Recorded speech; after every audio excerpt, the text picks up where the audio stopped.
Hey, what's up? It's this Duran is here with the podcast for men. I have a special guest with me. This is the Red Pill Chauvinist, the real pill, the author of the book, How Sons of Single Mothers Can Think Like a Man. Uh, Go ahead and introduce yourself, man. Let them know a little bit about you. And we're going to get into it in this podcast about manhood and, things of that nature. Thank you. Well, I'm originally known as the Red Pill Chauvinist. People in the YouTube sphere know me as RPC. After the Red Pill Chauvinist, I changed my channel to the Real Pill channel because, Red Pill was kind of getting a shadow banned on YouTube. But now currently, the name of my channel is the Real Man channel, being that I just recently dropped a book called True Male Nature 101, How Sons of Single Mothers Can Think Like a Real Man. So you can catch my YouTube channel, the Real Man channel, and you can also buy my book, the True Male Nature 101, and my book that I released last year, Hacker, True Female Nature 101. All can be purchased on Amazon. And before I continue, I just wanted to give a shout out to my man, Afi, my brother, Afi Kingdom. This is a man who actually inspired me to write these books, inspired me to do travel vlogs. So definitely shout out to my man, my brother, Afi Kingdom. He's the one that actually linked me up with this gentleman over here. Also, I'd like to give a shout out to my man Alpha Villains, my Zoe. Shout out to Lucario, and also shout out to Donovan Sharp. I actually did a podcast with him last week, so shout out to him also. Yeah, man, you dropping names, man. Shout out to all those fellas. I did work with all those men. They're all trying to help men become the best version of themselves and do their thing. Man, you said you changed your channel a few times. Why is that? You said something about shadow banning. Could you explain that? Absolutely. So the reason I even got into YouTube is because my younger cousin and my younger brother, as I was giving advice to them, my cousin is a woman, and of course my younger brother is a man.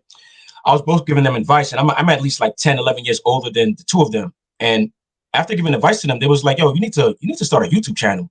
And I was like, nah, man, I'm like 35, 36. I'm too old for that stuff. They're like, nah, like you got a lot of gems that you've been dropping to us for years now. Like there's a lot of people out there who haven't grown up with fathers or man figures in the house. So the advice you give us, I think, they said, I think you can help the world, people in different places with that. So I started the channel, but didn't know what name to use. So after coming from the MGTOW space, men going their own way, I kind of felt like that space was kind of going in the direction I didn't want to go. So then I started listening to quote unquote red pill material. And at the time, back in 2018, red pill wasn't just about women and how to get women and dating and relationships. Red pill was more about seeing past society's narrative, was being able to think for yourself, think outside the box.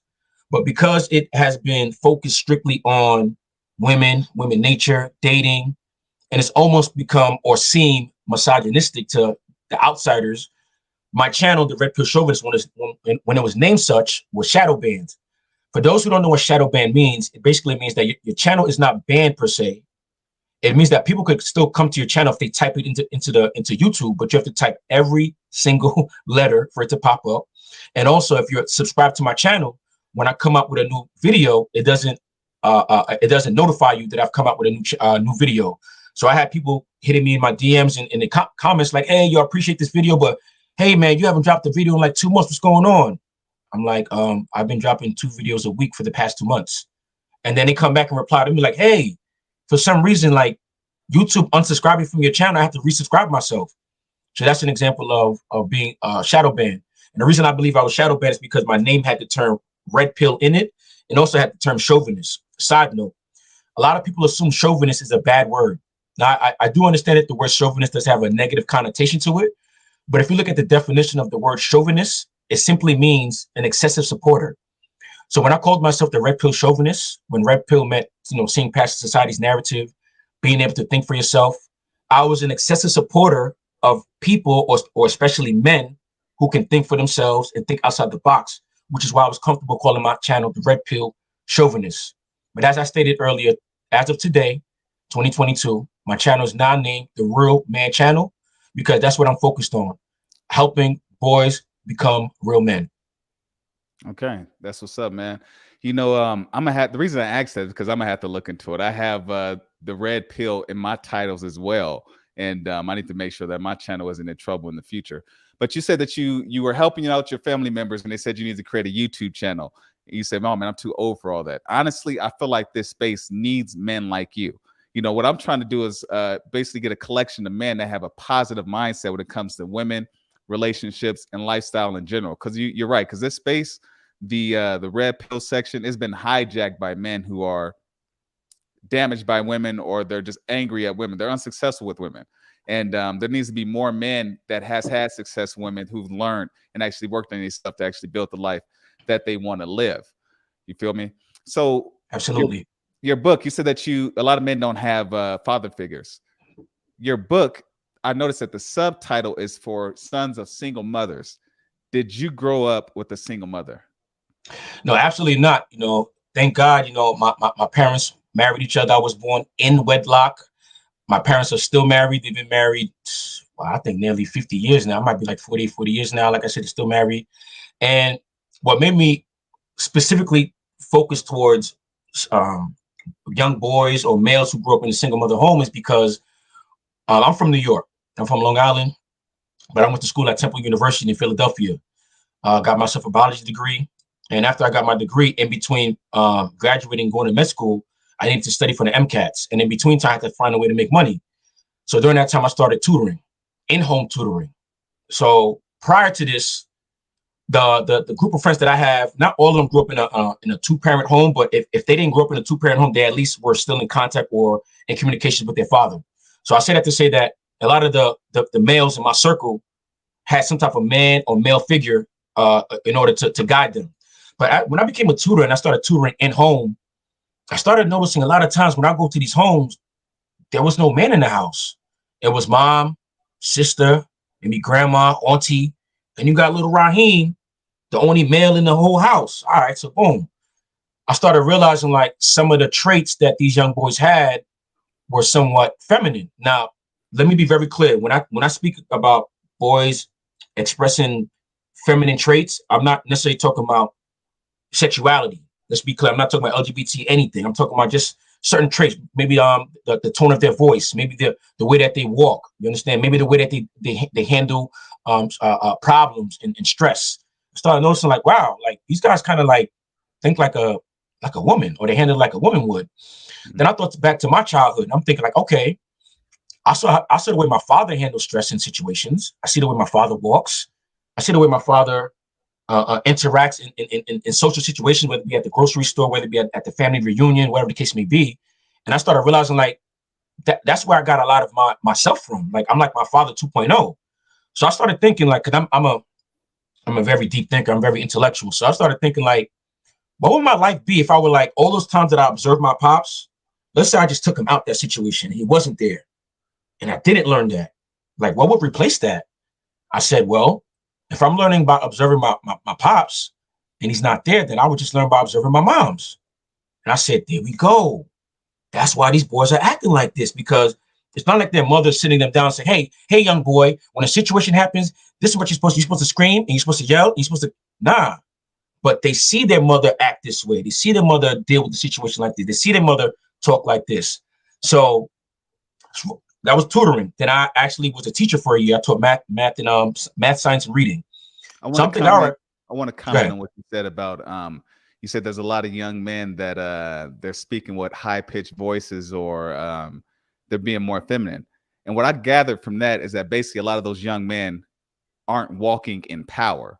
They're walking in weakness right now. They don't know how to assert themselves. They don't know how to hold their chest up. They don't know how to assert themselves and speak with some level of authority. You know, I heard years ago that mothers, they raise their daughters to be strong and they raise their sons to be weak. And this is conscious because a lot of women are afraid of men.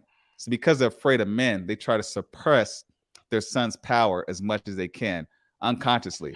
You said you grew up with your father. I didn't. I had a stepfather from about like 1 to 12.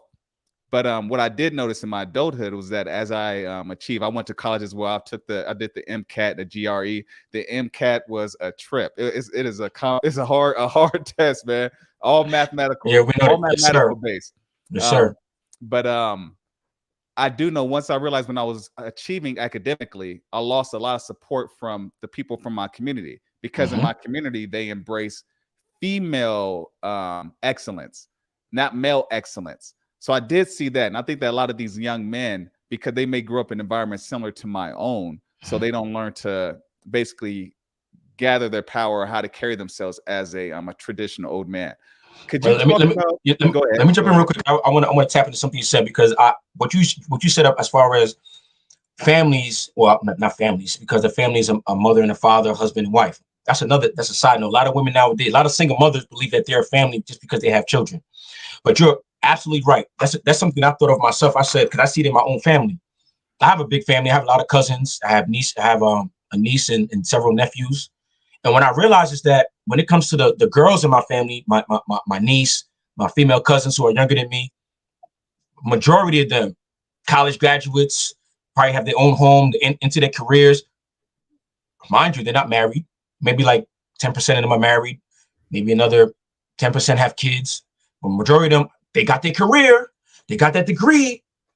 But when we look to the left and look at their brother or my nephews, it's like, all right, he's struggling. He doesn't know what career he wants to do. Like, how is it that you have 2 or 3 kids, one male, one female, where one knows what she wants to do? She's pushed, she's motivated, she's supported in every single way, mentally, emotionally, financially. But the male, the boy, the nephew, whatever the case may be, he's just left to figure it out on his own. And you made a great point, because it's something I thought of myself. There's nothing I never read in a book, but something I thought. I was like, you know what? If she was actually to raise her young boy into a man, there would actually come to a point where her son should not listen to her, should not be under her authority.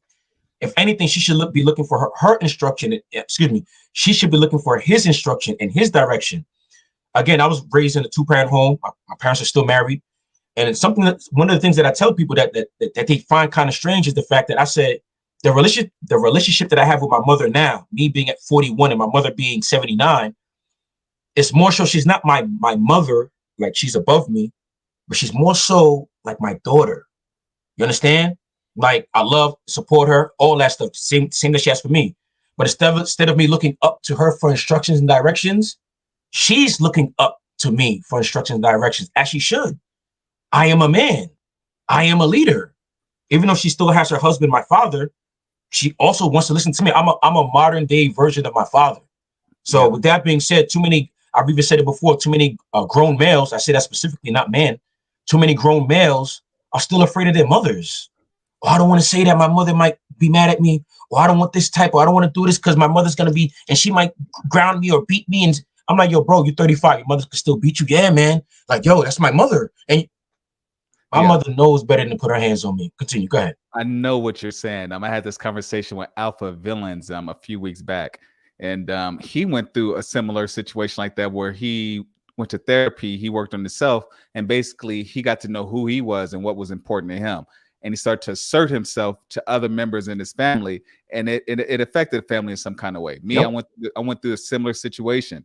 As like I said, as I stopped focusing on athletics and focus more on building my mindset and getting the education, I lost a lot of support from family members, female family members. My mom wasn't even supportive of me.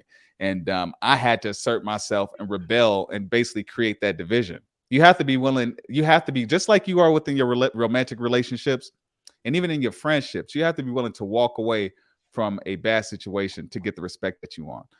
But I want to segue. I want to ask you a few questions about your father. Could you tell me what kind of man your father was and what you learned from him? Sure. My father, man.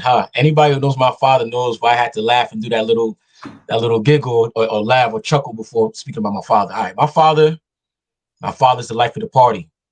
One thing I know is that a lot of me is my father. So when I'm describing my father, I'm also describing myself. So my father's the type where a lot of people know my father, but my father doesn't know a lot of people, if you know what that means. That, for example, for those who don't know what that means, it's like he can go to a spot and they'd be like, and he'll introduce himself like, hi, my name is so-and-so. Oh, you're so-and-so that I heard about. Oh, yo, this is the dude we heard about. Yo, how you doing, man? Yo, can I help you with this and so on and so forth? So he's a people person, very social. He can have a conversation with anyone from the janitor to the CEO, dresses impeccable wherever he goes. He's been a New York City cab driver for the past 35, 40 years now. Now, the reason why I bring that up is to say he dresses up in a suit every day that he goes to work. Now, as a cab driver, most people will say like, well, he could just, put on some G's and a sweatshirt and some slippers, and it'll be no problem. But no, my father was dead set on his appearance. Like he wants to dress the way he wants to dress the way he wants to be addressed. So even though he's a cab driver, he was a former banker. He worked in banking, but he found that banking was too prejudiced at the time in the 1970s. So he said, "F it. Let me go find my own way to make this money, support my family." And he found a way to, get cash money. But he always felt like, even though I'm a cab driver, I'm more than that. And I want to be seen as more than that. So that's why he dressed a certain way. My father speaks multiple languages. He knows how to cook, multiple things. He's good with the ladies. I noticed that he knows how to dance. You know what I mean? So these are certain things that I picked up from my father. He never sat me down and said A, B, C, D. But because I observed his actions and saw the results of his actions, I decided to pick up on that. Your pops are just old school, man. Your pops reminds me of my grandfather because he never left the house without a suit. I think they're the same age. They're both about 7. You said your pop's 71? No, my pops is about to be 81 actually. But if you saw him, you think he's like 65. He has a very young soul. Okay, so he's happy basically. Yeah, yeah. He aged very well. Yeah. Those old school guys, man, they was just thorough, man. They knew how to fight. They knew how to dance. They knew how to dress well. They just knew how to carry themselves. And they know how to use their hands. That's another thing. Let me point that out too. Let me add this because it's very important too. Mm-hmm. One of the most important things that my father taught me was hard work. You know what I mean? Like, get it out the mud. Like, okay, my pops is a cab driver, right? But he's also a carpenter. He can build things with his hands. And what I appreciate most about my father, as far as the way how he taught me hard work, again, he didn't sit me down and say, okay, this is how you do this, this is how you do that. I would see him and my uncle, which would be his brother, build a shed, build a table, build whatever, straight from plywood, nails, hammer. And by the time they're done, they have a finished product. So I also have an older brother that's about 2-3 years older than me.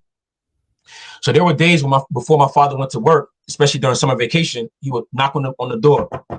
Hey, boys, get up. I got work for you. Me and my brother wake up, wipe the coal out. I was like, what? He's like, look, I got some wood. I got some nails over there. You already know what the hammer is, right? All right, I got some, you know the hammer is. All right, by the time I get back from work, I need this table built, or I need such and such fixed, or I need this cement mixed up. And he would leave. He wouldn't leave instructions. He wouldn't say, okay, you have to put this first and line it up at this angle and use the lever. Nah, me and my brother had to figure it out.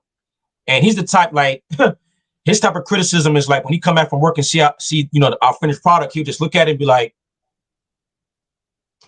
nah, do it over.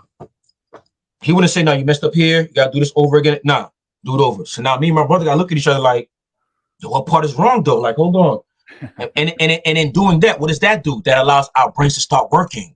Mm-hmm. Our brains to start thinking like, yo, hold on, what could it be? All different scenarios and all that stuff. So I say that to say him doing that taught me hard work, but it also taught me how to think, how to just figure things out, how to connect the dots. You know what I mean? And then when the finished product was actually done and it was done correctly, he would look at it and be like, good job. Now, hey, all right, I'm going to take you to McDonald's. You guys get a trophy. Yeah, good job. That's my son, huh? All right, good job. All right, so tomorrow, this is what I'm going to have you do. I'm going to need you to do that. And then you're going to add. Basically, the work was never done. I was never waiting for a pat on the back. That's why when I did play sports and I would receive a trophy, I'm like, all right, cool. I just put it to the side. Like, what the F is a trophy? That ain't doing nothing for me. You know what I mean? So a lot of young boys, because they don't have that man figure to put them to work, to make them think, they're extremely lazy. Like, I have a nephew who damn near did not grow with a father in the house. And not only is he physically lazy, but I noticed that he's mentally lazy. Like, I'll tell him something like, yo, can you go get XYZ from the shed? He'll go in the shed, yo, Unc, I ain't see it. What you mean you ain't see it? It's right there. I ain't see it, Unc. Go to the shed and I'm like, yo, bro, it's right there. Oh, man, I ain't see it. Because he didn't want to feel like actually looking and using his brain. Actually had to, like, what I've come to learn is that thinking is actual work. Yeah. So what I realize is a lot of people nowadays, especially now, they hate to think because I'm a deep thinker. So once I start talking, I start stimulating things in your brain to cause you to think. And I found that irritates a lot of people. Why is that? Because it's work. People would rather look at the television, listen to radio, listen to their iPhone or Spotify, whatever, and just be distracted or just be told what to do or just be told what to think. I'm completely the opposite. I feel you, man. I mean, I've come to this same recollection that a lot of people, we're aware when somebody's like physically lazy, when they're not active, when they're not basically doing anything, because you can see that they're not taking any action. But a lot of people, the reason that it's easy for them to be misled or them to be, I want to say, what is it called? I can't remember the word, gaslighted. A lot of reason people run into a lot of these troubles that they have in life is because it's easier to go with the flow than it is to think through the process and then Exactly. come out with a better outcome.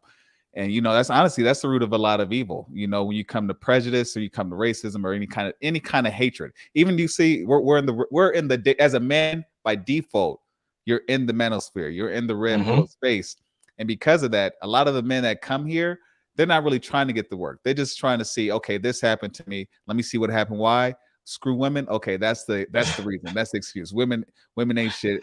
It's not my fault. It's their fault. And it's creating this negative narrative because people really, like you said, they don't want to do the extra work. They don't want to date. They don't want to get their heart broken. One of the things you mentioned in your book that really stood out to me, and it's at the end of the book, and I didn't want to really get into it now, but we might as well. You talk about the importance of pain. That, you talk about how a person, you need to go through these difficult times in life because they're normal. You need to learn from it, grow, and become stronger. Could you elaborate on that? Like, what role has pain played in your life and helped you become the real man? No doubt. Yo, shout out to my man Irv. Rest in peace, man. He taught me a long, long time ago. He was talking about, working out, but he said, pain is nothing but weakness leaving the body. And that stuck with me, right? So what I understand about pain, see, a lot of people try to avoid pain. And when I'm speaking about pain, initially people might think about physical pain, like falling, bumping your elbow, scar, whatever. Yeah, you gotta learn how to get over that too, because God forbid you're in an altercation and you feel pain, you get punched in the face. You don't be like, oh my God, my face is hurting. Hold on, stop, hold on, wait. Nah, you got to be able to absorb that and keep going. You understand? That's with life also. Life is a battle. What Bruce Lee said. Bruce Lee said you shouldn't be praying for a good day every day. If anything, you should be praying for the strength to endure the pain that comes with every day. Because without pain, you won't be able to appreciate joy. So when it comes to pain, like I just said, pain allows you to appreciate joy. So let me give you one of the biggest quote unquote pain that I've gone through in my life. But because I've gone through this pain and not around or over the pain, I went through it. I'm actually able to see this pain as a triumph, as a victory, as something that was needed to actually bring it to where I'm at right now. And that great pain, as I stated before, I said I went to med school and all that, to the MCATs. Greatest pain I ever endured and gone through was the fact that I was dismissed from med school. Now think about that. I spent, let's say, 12 years of investment, because let's say by the age of, by at least 8th grade, I already figured I wanted to go to med school, become a doctor. So that's what, like 13 years old, got dismissed at 27. So that's 15 years. So you can consider that 15 years of investment. Now, I'm not going to get into all the reasons why I got dismissed. Just know that was the first time that I learned that America is a business. It's not about necessarily helping people out. Everything comes down to the almighty dollar. So with that being said, at the time that I was dismissed, I looked at it as a great pain. Like, oh my God, what am I going to do? Like, my future was being a doctor. Like, my identity was a doctor. And mind you, when I was dismissed, I made multiple attempts to get back into that field, and I was blocked at every single attempt. Now, before that pain, before that incident in my life, anytime I tried to do something, it went. Even if there was one blockage, I went through it. Boom. The second one, I went through it. So this is the first time that not only did I receive this type of pain, but I received just nothing but blockage and blockage and blockage and blockage. And I believe that the universe is on my side.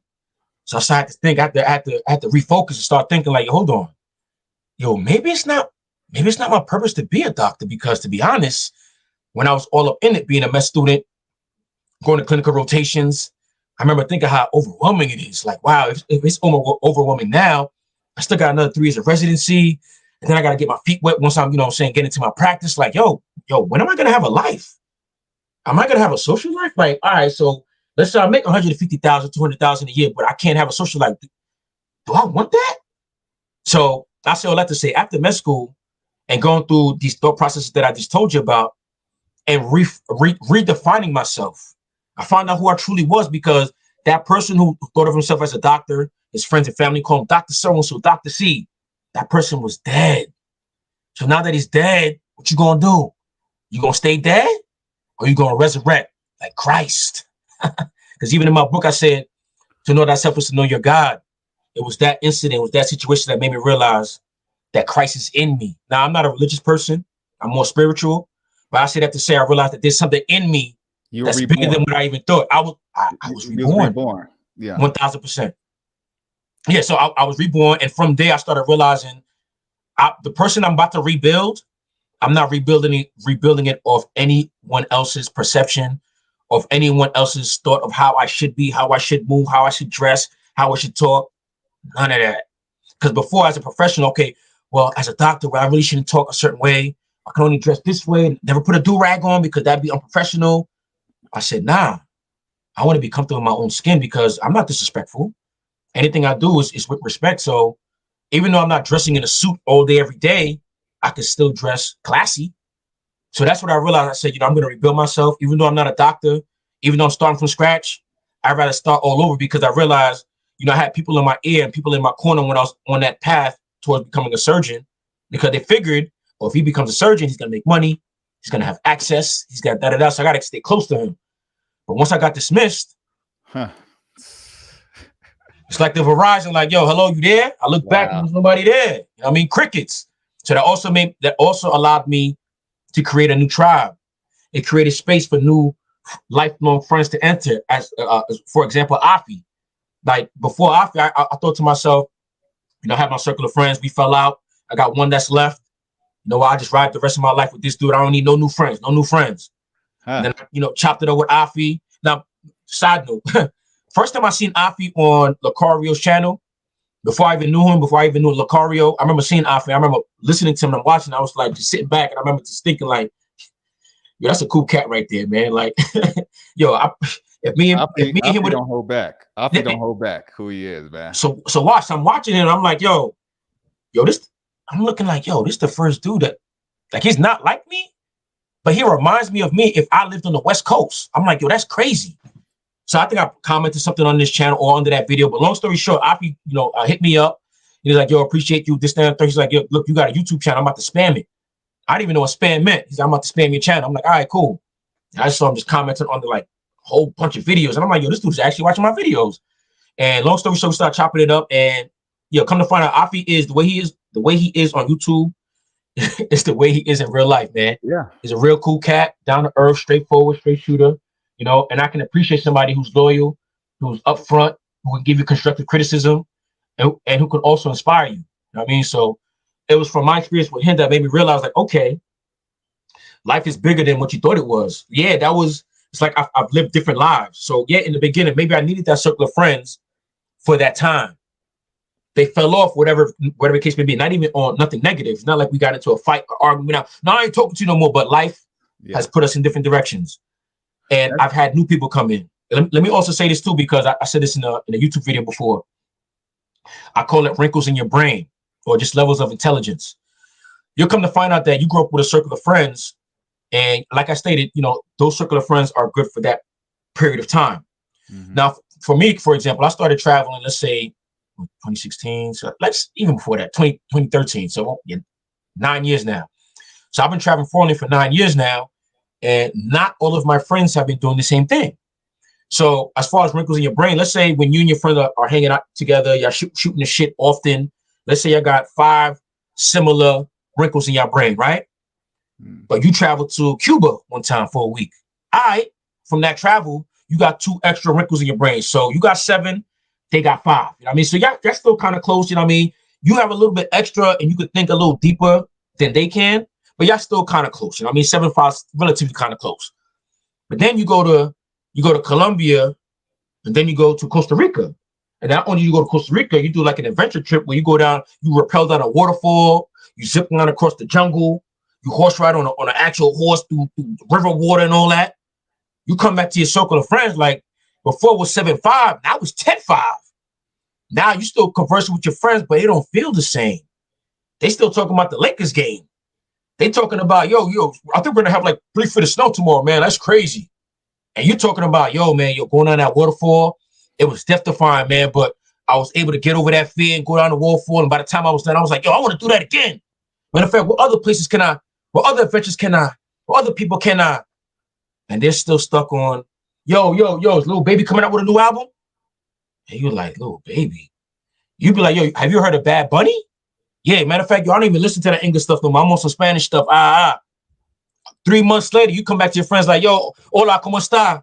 Sí, todo bien. You know, me gusta tú. And you're like, yeah, bro, yeah, I learned new language, man. I was tired of using my translator, when I was going to these different foreign countries. And they be like, you learn Spanish, man? What, you think you Hispanic now, bro? Look at this guy, man. This guy's learning Spanish, man. Yeah, because now you're 20 lines in your brain to 5. And what I stated was, what I just said, the guy with 5 lines in his brain, he's going to be laughing at you like, this guy. The example I give to that is, imagine you being a 10th grader, right? What's that, 16, 17? You know algebra. We understand that algebra uses letters, correct? A squared plus B squared equals C squared, right? Now imagine you as a 10th grader who understands and knows algebra, and you're talking amongst 3rd graders who only know addition and subtraction. They've never seen letters or they've never seen letters add or subtract. And you come and you say, you know that A plus B equals C? You know what those 3rd graders going to look at you and say? Look at this guy. This guy thinks you can add letters. This guy's a dummy. But no, you're actually so much smarter than them that they can't even fathom what you're talking about. So yes, as you grow older, you're supposed to lose people. You're supposed to lose family members. You're supposed to lose friends.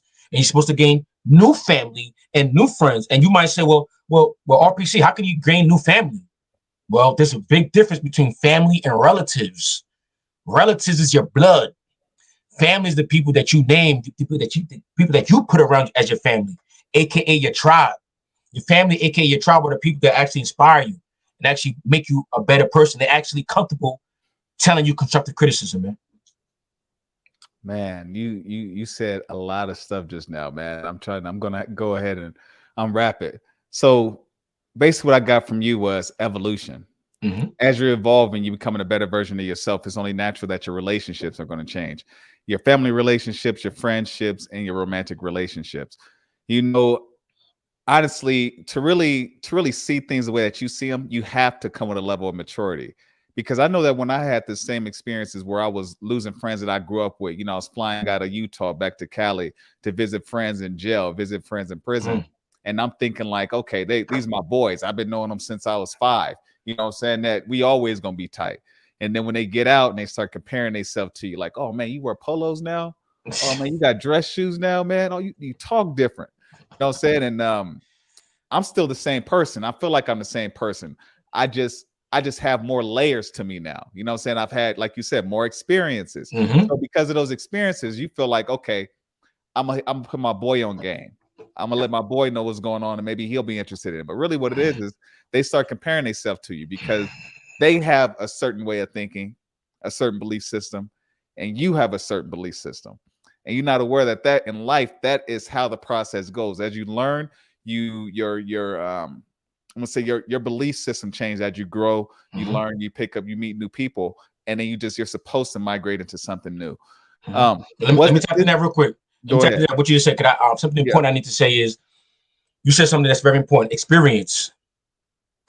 I'll be feeling older and older the more I'll be saying these things, man. It's true. Experience is the best teacher. And the reason I say that is because it's so important. Back to failure. People, a lot of young boys and grown males are afraid of experiences because they're afraid of failure. They're afraid of pain. They're afraid of suffering. Where I wrote in my book that you have to embrace suffering. You have to embrace pain. The reason I emphasize experience, and I know that experience is the best teacher, is because I've said it many times. If I hopped into a time machine and was able to talk to my 18-year-old self, 22-year-old self, or even 25-year-old self, and tell them some of the lessons that I learned by the age of 41, my 18, my 22, my 25-year-old self still wouldn't get it. And this is me explaining to myself, why wouldn't I get it at 18, 22, or 25? Because these gems that I got, these lessons that I got it through the failure. I got it through the suffering. I got it through the experiences, actually going, figuring out, connecting the dots. So if I didn't go through that journey, that's another important thing. A lot of people think that the goal is reaching the goal. Yeah, that's part of it, yes. But the actual gems are found during the journey.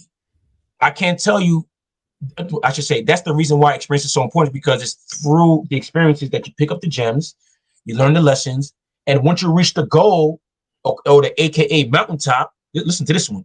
When you reach the AKA mountaintop, you learn the lessons, you come to realize like, oh shit, this is just a peak of another mountain. And you gotta look at another one like, okay, all right, I got further to go. But the fact that you ain't go over the first peak, you thinking that first ant hill or ant mole is a mountain, but it's not. It's just a hill. And it's more, the more experiences that you go through, like another thing that I tell myself is, when I was 21, 25, I thought I knew some shit, yo. You couldn't tell me nothing. By 30, oh, I thought I was a grown ass man. I know it all. Not know it all, but I know enough. At 41, looking back, I ain't know shit. So if I could say that now, 41, I could already look into the future and look back at myself at 41 and say, I still don't know shit. So when I have the mentality, what does that do? That keeps me inquisitive. That keeps me always asking the question, why, how, when. Know what I mean? That's how you level up. You have to be inquisitive. You have to be curious. Because if you're not curious, you'll be a sheep and you just accept whatever anybody tells you. You open-minded. Absolutely. You have to be open-minded. You're open to different experiences, different ways of thinking, and because of that, you're always having new experiences and you're learning. You know, it's rare. Most people just want to be comfortable. Just like you said, when it comes to thinking, people can be lazy. Most people just want things to be stagnant and be the way that they want them to be. I asked you earlier about your father and what role your father played in your life. Let's go to your mother. Tell me a little bit about their relationship and then what you learned observing your mother. All right, great question. Now, again, it's all about observation. My father never sat me down and said, this is how you treat a woman, this is how you talk to a woman. But I noticed how warm and how sweet he was or is to my mother. Like even now, like it even makes me cringe sometimes when I be seeing them kiss. I'm like, yo, pops, like you gotta do that in front of me. But I mean, I appreciate it. You know what I mean? Like I'm not like, oh my God, don't ever do that in front of me. But it's like it's a give and take. It's like I don't want to see my mom and my pop kissing me. It's a little weird. But anyway, seeing the way the amount of love my father gives my mother, you know what I mean? And he appreciates the things that she does for him. Like he'll even say thank you. He'll be like, oh, thank you, honey. I appreciate it. And kiss on the cheek. I'll be looking like, really, pops, you gotta do all that. But the thing is, he's not always like that. You know what I mean? He's stern. He could be serious. You know what I mean? He's a jovial type of guy. So I don't want to make it seem like my pops is all over my mom all the time and being basically like a simp. You know what I mean? He's dynamic. He's very dynamic, man. And that's what I got from my pops. Like, he's not just one way. Now, as far as like my mother, my relationship with my mother, it's back to my parents. It's funny because my father is more affectionate than my mother, right? So my father's the one who actually taught me how to be affectionate, right? and not to get too deep into my mother's background, but she didn't grow up with her father in the house. She grew up with her father, but the father wasn't always home. And, you know, she found out later on that her father had another family somewhere else, you know what I mean? So that affected her also. So her way of expressing she has trouble expressing her feelings. And as I got older, you know, I was able to see that. So I didn't take it personally. But thank God I have my aunt, who's my father's sister, who's affectionate. So I learned affection from my aunt and from my father. So I learned how to get affection from both genders, you know, how to get a hug. I wrote that in my book. My father would give me hugs. You know what I'm saying? When he's proud of me, he would kiss me on my forehead, like, oh, I'm proud of you, son. Kiss me on my forehead, like that felt good. I made me feel like, oh, you know what I mean? Like, wow. Even though my mom has trouble expressing emotions, it allowed me to be more empathetic and more sympathetic to women. It kind of forced me to be able to read micro expressions. Because again, I told you my mom is very hard at expressing her emotions, so I have to basically read her. Like she'd be like, yeah, everything's okay. And I'm like, in my head, I'm like, if everything's okay, then. And I put a little micro expression. Why is she not smirking? Why does it look like she has a little scowl on her face or whatever the case may be? So seeing my parents interact with each other showed me the way a husband is supposed to treat a wife, showed me the way a wife is supposed to treat a husband. But most importantly, it showed me that being married and being in a relationship is work. Mm-hmm. My parents are still married. They have, my father has 4 kids. my mother has three. I have a half sister. My father had a daughter before she got my mother. So if they have kids, and what I've noticed is that it's a job, it's a duty. Like that's why for me personally, I'm not, this is not advice for anyone else. This is how I would like my family ran. My father paid the mortgage and the majority of the bills. If my mother paid anything, it's probably maybe the house phone bill and the cable. So basically, my father pays the majority of the bills, and my mother pays the minority. In the beginning, before my younger brother turned 6, my father paid for everything. So before I start a family, I would like to put myself in a position where I can pay for everything. Yeah. Now, a woman might hear this and might be like, "Oh, he's only doing that because he wants to control his wife. He wants to control all the finance." No, not really. Because in my last long-term relationship, the reason why it didn't work because we know we did everything 50-50. I don't believe that works. But I bring that up to say, when it came to the finances, I let her handle all the finances. Yo, here go the bread. Yo, how much the cable bill is this, the rent is this. Yo, just tell me how much money you need for all the bills together. Boom, here go that. Write the check out. We good. Like that's how I don't need to be sitting down and calculating this, that, and third. So I said that to say I want it that way because if I have my wife in the home doing the duty of a housewife, guess what that'll do? That'll put her and keep her in her feminine, where she wants to be, where she'll be safe, where she doesn't have to make life-changing decisions. She can just rest in her feminine. She can cook.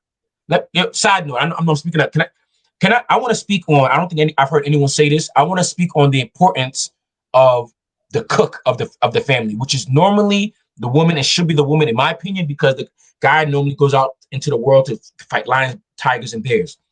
The reason why the cook is so important in a family, specifically the mother who's supposed to be cooking for the children and the husband, is because when you think about it, the cook of the family, aka the mother, the wife, is somewhat of the nutritionist of the family.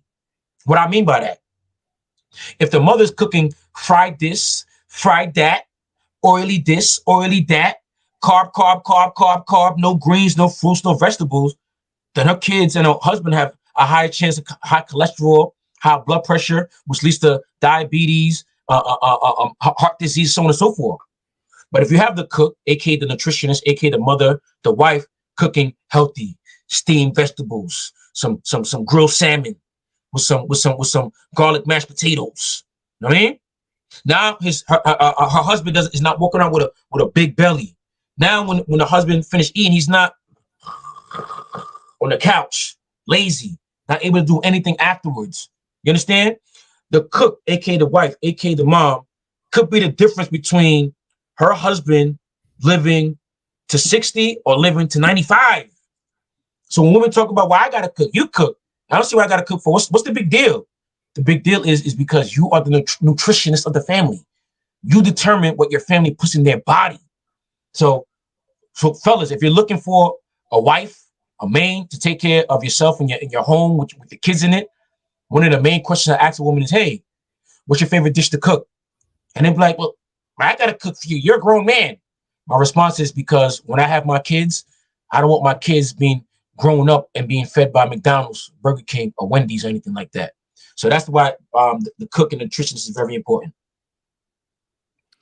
That's what's up, man. I was gonna, you just put that last detail out there. I was gonna say, at least when you have a family, somebody has to be at the home. Ideally, both of y'all be working from home. Both of y'all be in the house. Y'all both can, have a major impact on your kids, because it's important, because your kids are really only with you from about birth to about kindergarten. Then after that, they stuck in the system. You know what I'm saying? They got a routine. They tired. They come home with homework. You don't have that much time to bond with them and all that stuff. You feel me? One of the things that you mentioned was affection. How your father was super affectionate with your mother. That's something that I struggled with early on in my relationships. I remember women used to tell me, "Oh, you're so cold," and I wasn't rude, I wasn't abusive, I wasn't anything, but I didn't understand what they meant. I used to think that if I'm having sex with you and I'm talking to you, that's enough. I'm being affectionate. But really, I was missing the holding hands, the hugs, the kisses, rubbing their hair, those little things. You can do things like that. Besides just take out the kiss, you can even do that with a female friend. I think it's important to learn how to build tight, close relationships just with women in general. Learn how to Mm-hmm. speak to a woman, you know, and that was something that I really didn't pick up on, I want to say, until about my mid to late 20s. I didn't realize that you can make love to a woman without having sex with her. You know, I grew up around really hard women. My mother, she never gave hugs or told you I love Mm-hmm. you. Mm-hmm. My grandmother was the same way, you know, and that was just my I had a paradigm built around that. And then Mm-hmm. and I had to have my experiences basically to learn all those different skill sets. You mentioned that you like to go traveling. Which places have you been traveling? Oh, Like, what places have you went to travel to? I see that on your yes. page a lot, and you mentioned it Yes, sir. a few minutes ago. Yes, sir. That's one of my favorite pastime, man. Traveling to to foreign countries. But yeah, I will say I haven't explored the Eastern Hemisphere yet. The Western Hemisphere is really my thing right now. The first place I ever traveled to and got my passport stamped was Haiti when I was about 4 or 5 years old. And the reason I bring that up is because that was a life-changing trip. And people might be like, well, you're only 4 or 5 years old. How could that be life-changing? Well, it's life-changing because, like I said, I'm from New York. And I was originally from Queens, New York, you know, and the boroughs of New York is damn near like a concrete jungle. So you see nothing but buildings, hard concrete, sidewalks, asphalt, and everything, right? So for the first 4 or 5 years of my life, that's all I saw. So my parents tell me we're going to Haiti. You know, we're going to the island that they were born in and were raised in. I'm like, all right, cool. I mean, whatever. We land on the island. First thing I recognized was the heat. Like, whoa, what's that? Who turned the temperature up? Like, why is it so hot? Why does it feel like there's water on my face? You know what I mean? So 4 or 5 years, the first thing I know is like, yo, this is a different temperature. Then you know, to go to the local town. First time I saw a palm tree, I'm like, yo, mom, what's that? She's like, it's a palm tree. I'm like, yeah, but that's a tree, but that doesn't like no tree from New York. Then I remember going to the beach, and of course I was short and small, but I remember walking in the water. The water might have been up to my chest, and looking down, the water was crystal clear. I could still see my feet. That was nothing compared to the beaches I saw in New York. And then I remember seeing like a horse walking on the beach. I was like, oh, mom, why is there a horse on the beach? Like it was so much going on, but my brain was picking it up. And like I said, I was basically gaining new wrinkles in my brain to the point that when I got back, it made me realize like, wow, everywhere isn't like New York. Like, so if everywhere isn't like New York, like what is somewhere else like? So fast forward 6 years later, at the age of like 10, took my first trip out of New York. Besides like the tri-state area of Pennsylvania and New Jersey, I went took a trip outside of New York and went to Florida. To Miami. Now Miami isn't Haiti, but Miami is also hot, also has nice beaches, and also has palm trees. So that kind of threw me off. I'm like, yeah, this is Miami, but it kind of looks like Haiti. So is Miami in Haiti? And my parents had to, tell me like, no, it's different. You're closer to the equator, and the equator, it's hotter. So now I'm getting like a geography lesson. You know what I mean? Like different parts of the planet have different temperatures, have different this, different. I was just so fascinated. Like, really? So everywhere don't look the same but hold on, this guy from Florida, like I know he's not from Haiti, but he speaks English, but his English doesn't sound like the English from New York. Like it sounds a little different. Oh yeah, that's an accent. People from different places have different accents. I'm like, really? English isn't the same everywhere? So that was just my first experience just traveling outside the country, which made me realize there are different customs, cultures, traditions, so on and so forth. I want to comment on that. I had a similar experience to you. I didn't travel outside of California. Me and Afi is actually from the Bay Area. We live around the same region. And I grew up back in like the 90s. My hometown was like 90% black. And it was the rest was Tongan and then Mexican, right? And then I didn't see a white woman that was my age until I was all my teachers were black. That's probably except two. Wow. So all the teachers, all the police officers, the people who owned shops, they're black. So when I got 14, I got recruited basically to this really fancy high school. It cost about $15,000 to $17,000 a year to go to school or semester. It's like my high school. Yeah, so it was a really good high school, and I went there, and it was the first time I saw a white girl my age. And I remember I was looking, and I was like, "Whoa, these girls look just like the ones on TV." That's what I was thinking. Like, "Whoa, I ain't never seen it." And then I was talking to them, and I couldn't speak to them the same way I spoke to them in my hometown because they use a different dialect. They weren't aware of it, but I was aware of it. Like the humor was different, everything was different, and the people was nice to me. And they're trying to get to know me, but I didn't know how to express myself. But I came to the same conclusion as you. I was like, man, if it's this different over here, I wonder how it is in other places. Then I just went crazy. I was like, everybody want to go somewhere. I was like, okay, anytime somebody wanted to go somewhere, I was down to go. I was like, Right. I'm going. Absolutely. But as an adult, so I say I started off with Haiti. So as an adult, my first trip outside the country as an adult was actually to the opposite side of the same island of Hispaniola, and that's the Dominican Republic. So I went to the Dominican Republic. I stayed on the resort, but with some of my good friends. God rest dead. One of my friends passed since then, but God rest dead. But he's the one who invited me out there. So like I said, God sends angels to you, man. So he's the one who you could say that kind of sparked my adult part of me traveling outside the country. So even though it was on a resort, he was the type of person, you know, he's also very social, very good with the ladies, you know what I mean? So we're on the resort and I'm on it like, dang, you know, I can't speak Spanish, you know what I mean? Like, I never really been out the country like that as an adult, I already don't know what to do. So he kind of like got me out my shell because I'm very social in America. But I had the assumption that, oh, it might be different outside the country. You got to act different. Maybe your personality is too much. It could be overbearing. Being from New York, you know. But I come to find out, like, nah, this stuff can be applied everywhere. Especially, fellas. Before I forget, if you are a black man who knows how to speak well, you know, takes care of yourself physically, already gets women in America. When you travel to these foreign lands, they they will eat you up. Okay, what I say is keep your wits about you. What I tell people who before they go to a foreign land, the best advice I tell them is don't fall in love. You know, because they'll meet the first chick, the chick will give them everything that they want plus more. What I say is there's about 10 to 15 more that'll do the same for you. Just know you have to pick up the litter. So besides DR, go ahead. Wait. You said another thing I want to comment on, man. It was I also had that same conclusion. I've traveled as well outside of America. I went more over the Atlantic. I haven't been to South America or Central America.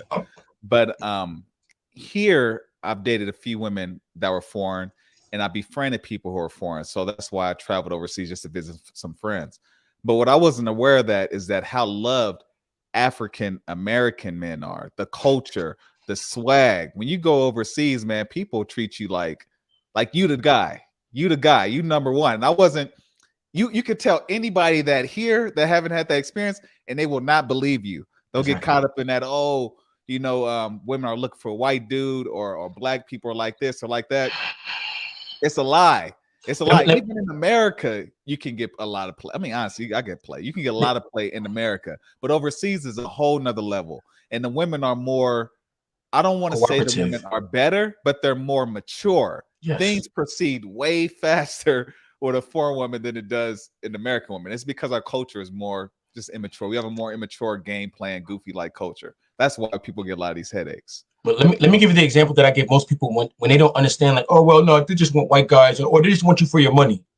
I say, how many times have you been somewhere and they be like, yo, I met this chick, man, yo, she's half Jamaican, half Chinese, she from Jamaica, or they meet somebody, yo, we got this chick in our class, yo, she from Poland, yo, she's straight from fill in the blank of whatever foreign country.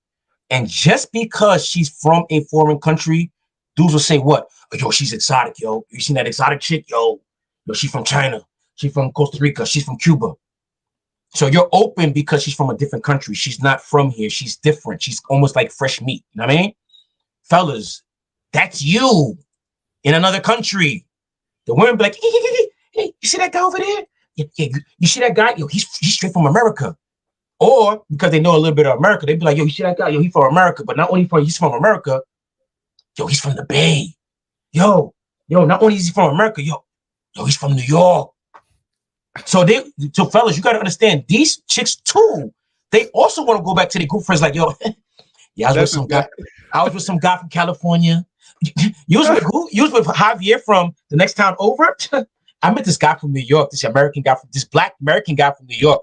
They got to be clear. Let me tell you, this is a side note. I figured out, like I said, I traveled in the Western Hemisphere. I figured out and learned how important Haitian history is in the Western Hemisphere. Not because I did the study and research, because the people told me about this. Quick story. My favorite place to travel to is Colombia.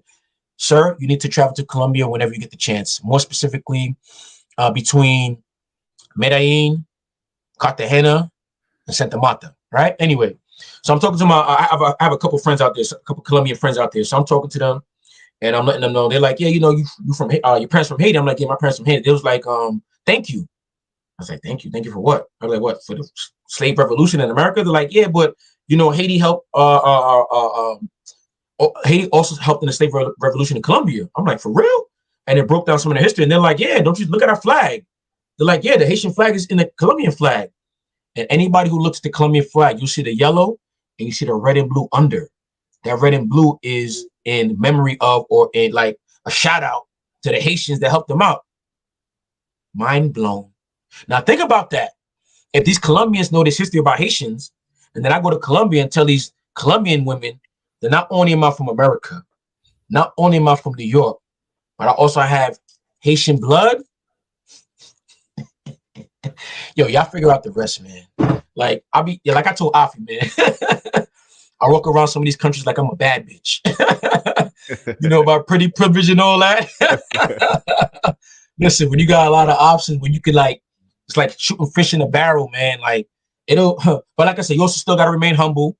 And you also still got to remain respectful, because when you have those options, you can still remain respectful and humble. And last thing I'll say is this. Like I said, if you could get women in America, cool. You got game, you got mouthpiece. But what I learned after years of traveling and using my quote unquote mouthpiece on foreign women, if let's say the level of mouthpiece you got to use on American women is at a college level, or like let's say 12th grade high school level, bruh, all you need is like a 9th grade, 8th grade level of mouthpiece. You don't need nothing elaborate. But I've kind of realized is the more sincere or the more genuine you are in your speech and your words, the further you get. Because especially if you speak another language, and that's how I learned that. For me, trying to speak Spanish and trying to say the things that I was saying in English, it wasn't coming off right. Certain things I would say, chicks would look at me like, what this? Yo, what do you mean? Because I'm a sarcastic dude. Like my humor comes through sarcasm. And when I would say my sarcasm in Spanish, sometimes the chick would take it serious and get offended. I'm like, yo, let me just keep this shit simple, yo. Ba-da-da-da-da. Oh, that shit worked. Ba-da-da-da-da. Mad simple. Oh, I got results. I was like, yo, I don't gotta do all that stuff. And do you think that you can't be direct with an American woman and get the same results? What I'll say is most men cannot. I can. That is my game. My game is shock and awe. Like I'm very blunt. I'm very assertive, and because that's my type of personality. I've learned, because I've been told that I'm an aggressive guy. So because of my aggressive attitude and my authoritative tone, women may not even, let's be clear, women may not even like it initially, but they respect it. And that's something I emphasize to guys. Too many guys are looking for love from women. They're looking for acceptance from women, validation from women. All I care about is respect. You give me respect, everything else is going to fall right behind it. So, like I said in my book, for example, like I can compliment a woman, be like, hey, wow, you got some nice shoes on. Is that real leather? You understand? When I say that, kind of throws them off, like, what, this guy just insult me. But the way I say with a little smirk, I say it in a jovial, joking way. And they're like, hey, no, this is real leather. Yeah. I was like, nah, because, I'm thinking about myself for my sister for her birthday coming up some word. That's what's up. What store you get that from? But now they stuff like, yo, did this dude really just ask me if if my shoe was fake? Like, I never met a dude who actually did that. Mind you, I'm still talking, converse. This is the reason why I called my first book Hacker. Because when I would say things like that, I would see a chick's eyes go, that left and right is them thinking like, yo, who is this dude? I can't believe he said that. Wait, hold on. What's going on? And mind, she's still conversing on it, but her eyes are going left and right. I'm smelling good. I'm smiling at her. So she's into the conversation. And then once I tap a few more buttons and I'm on something like, all right, well, great to meet you. Be like, hold on. What's your name? You see that? I didn't even introduce my name. So is it harder for other guys to be blunt? Yes, because they're already coming with either nervous energy. Hi, how you doing? I was standing and I saw you. Boom, already done. Or they coming with that thirst, like, yo, ma, yo, you looking good today, yo. Like, yo, can I get your number, yo? That body, let me. Oh, you got the. That's too much, bro. Like women ain't. I mean, women will say that they want honesty, which is true. But what I've realized is they want non-verbal honesty. So I can be talking to a chick, hey, where'd you get those shoes and all that? But when I'm looking at her in the eyes, I got nothing but dirt. I'm thinking about nothing but dirty things in my brain. But I still got the smirk on. I'm still speaking respectfully and all that. But they say that the eyes are the windows to the soul. So even though I'm speaking about her shoes and what she can tell, like, yo, I need to know more about this dude, man. I'm intrigued. Like, and I like to finish conversation by saying, hey, yo, you know what? Yo, we need to finish this conversation. Write your number down here. Oh, yo, you know how to use this, right? Yeah, put your number down in here. You know what I mean? So it's all about your energy, your thought process. Cause if you coming in like, oh, she's out of my league, I hope I can get her. You're already with the wrong energy. You're coming up with the wrong, you know what I mean? Or if I come with the energy of, like I wrote in my book, I come with the energy of, this chick should be happy that I'm even cold approaching her. Let's see if she's gonna give me some reasons to disqualify her. That's my mentality. But a lot of guys have to build that mentality up. And how I got that mentality built up, I have a lot of experiences with women. I talk and converse with a lot of women. I talk to women that I'm not even sexually interested in. Why? Because I can learn about my tone. I can learn about inflection. I can learn about my facial expressions. Like, I've learned how to use my eyebrows and stuff like that when I'm talking to chicks. Like they can say something stupid. I'm like, so I ain't saying that. I ain't be like, yo, you said something dumb. But my expression would be like, oh my, he thinks I said something stupid. Okay. Boom. When I do stuff like that, he'd be like, damn, this dude's not looking for my validation. This dude's really telling me how I feel. Like, he ain't telling me I said something dumb, but I can tell that he just said I said something dumb. But if you say, yo, what you said was stupid, yeah, in some instances that might get her wet. But again, this is, like I said, when I wrote my book, notice I put 101 at the end of each of my books, because that's like the base level. There's levels to all of this. So at level 1, I'll tell a dude, yo, you really shouldn't choke a chick or put your hands on a chick. But as we know, when you level up, that's what they want. You know what I'm saying? Level 1 is when they say no, you stop, because it's all about consent. She said no, it means no. But as you level up, when she says no, stop, you know what she really means. So go ahead. Word. All right. So you said you're 41, right? Is that yes, sir. Yes, sir. Okay. And I watched the podcast that you had recently. I think it was with Red Pill Lions. Yeah, shout out to the Red Pill Lions podcast, man. Yeah. The Saber Bros. Yes, sir. They got an ill podcast. Absolutely. One of the things I think you said, you're not ready for kids or something like that. Have you always had game with women? Like, have you always had great game with women at a young age? And the reason I'm asking you this is because since I was 14, I just had women that came to me. So I didn't really have to develop those other skills, like those those social skills, actually get the girl, because I was an athlete. Girls thought I was cute, so I always had girls coming towards me. But when you have it like that, sometimes dealing with a lot of women can get old. You look for a deeper connection. You look for something. You at least want a home. You want somebody to stick around.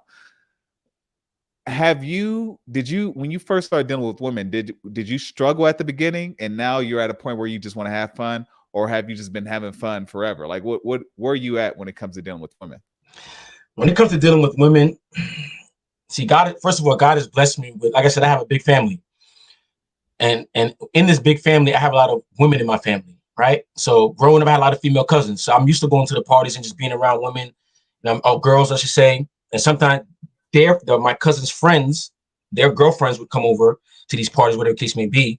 And they would always want to interact with me. They would always want to talk to me. So as a 5-year-old, 6-year-old, 7-year-old, I had no problems per se talking to girls, the opposite sex, because at that time I wasn't even looking for sex. So to me, it was just talking to women. You know what I'm saying? And I was already comfortable talking to my female cousins. Fast forward to now, I'm in school. I'm in elementary school. Now I'm in like 4th, 5th grade. Now I'm starting to be attracted to the opposite sex and all that. Still not thinking about sex, because at that point I'm still thinking sex is kissing. You know what I mean? So I say that to say, as a young kid, I was select. I ain't gonna lie. You know what I mean? Like, women chose up on me, and because women chose up on me, and at the time when I was in 4th, 5th, 6th grade, I didn't know it.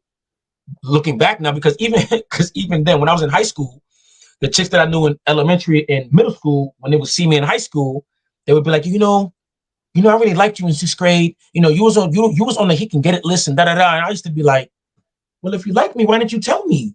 You could have just came to me and told me, and I would have. But looking back, they did tell me with their nonverbal communication. So anyway, so third, fourth, fifth grade, had no issues with women or little girls, opposite sex. Got myself a little girlfriend. Fourth grade, and when people ask who hurt you, I say no one. You know what I mean? Because I never been hurt by one. But recently, I got to think about it. And when I thought about, it, I always go back to this particular bookmark in my life. Now, she didn't necessarily hurt me. It was more so like an aha moment, right? So I'm in fourth grade. Long story short, you know, I was the romantic type. So I wrote poems, bought gifts like candy and stuff like that, flowers and all that. And the chick ended up breaking up with me. But why did she break up with me? I didn't cheat. I didn't say the wrong thing. I didn't hit her. I didn't yell or anything like that. She left me because the only white boy in my class developed juvenile diabetes. So she said, hey, you know, I'm breaking up with her. I was like, but why? She's like, well, because Matthew has diabetes. And then my 10-year-old self was like, what? But I did everything I was supposed to do. Like I didn't, it wasn't love, but I was like, but I liked you. Like, why was she? And I remember going home and laying in the bed just thinking like, yo, that shit don't make no sense, yo. Mind you, I already had the aspiration of becoming a doctor. So in my mind, I was like, you know what? Man, fuck that, yo. From this point forward, like, I'm gonna focus on like a girlfriend and being something serious. When I'm like finishing my goals and become a doctor. In the meantime, I'm just gonna do me. So at 10 years old, I recognized, yo, I'm just gonna do me, right? So having that mindset, now we're going to 6th, 7th, 8th grade high school. I'm still select. Now I'm dealing with chicks, you know what I'm saying? I'm smashing. You know what I mean? I'm doing whatever because understand I'm the youngest in my circle. So if I'm 14, I got friends that are 16, 17. I even got that like one that was just graduating going into college. So when they smashing these chicks, they looking at me like, yo, young blood. You know what I mean? Like, yo, you need to be fucking, you need to get your dick wet. Nah. I'm like, really? Like, okay. So now I start smashing. I'm still selecting all that. But I bring all that to say, it wasn't until I got to college, I was like, you know what? It's like I'm picking from the pool of women that like me, but I haven't learned how to be a sniper yet. I ain't learned to be like, her, I want her. Oh, her working over there? Yeah, boom, I'm about to get her right there. So basically, I had to learn how not to just be selecting women choosing up on me. I had to learn how to select women who didn't even see me yet, who didn't even have the opportunity to choose up on me. And I cold approach and bag her. You know what I mean? So from bagging a chick my freshman year. There was a chick that, actually 2 chicks. There were 3 chicks in college my freshman year that my whole freshman class was talking about because they heard about and seen these chicks during orientation. It wasn't until I smashed 2 out of 3 of them from selecting like, all right, that's the one everybody like. That's the one that's approved. That says she ain't letting nobody smash. All right, cool. Challenge accepted.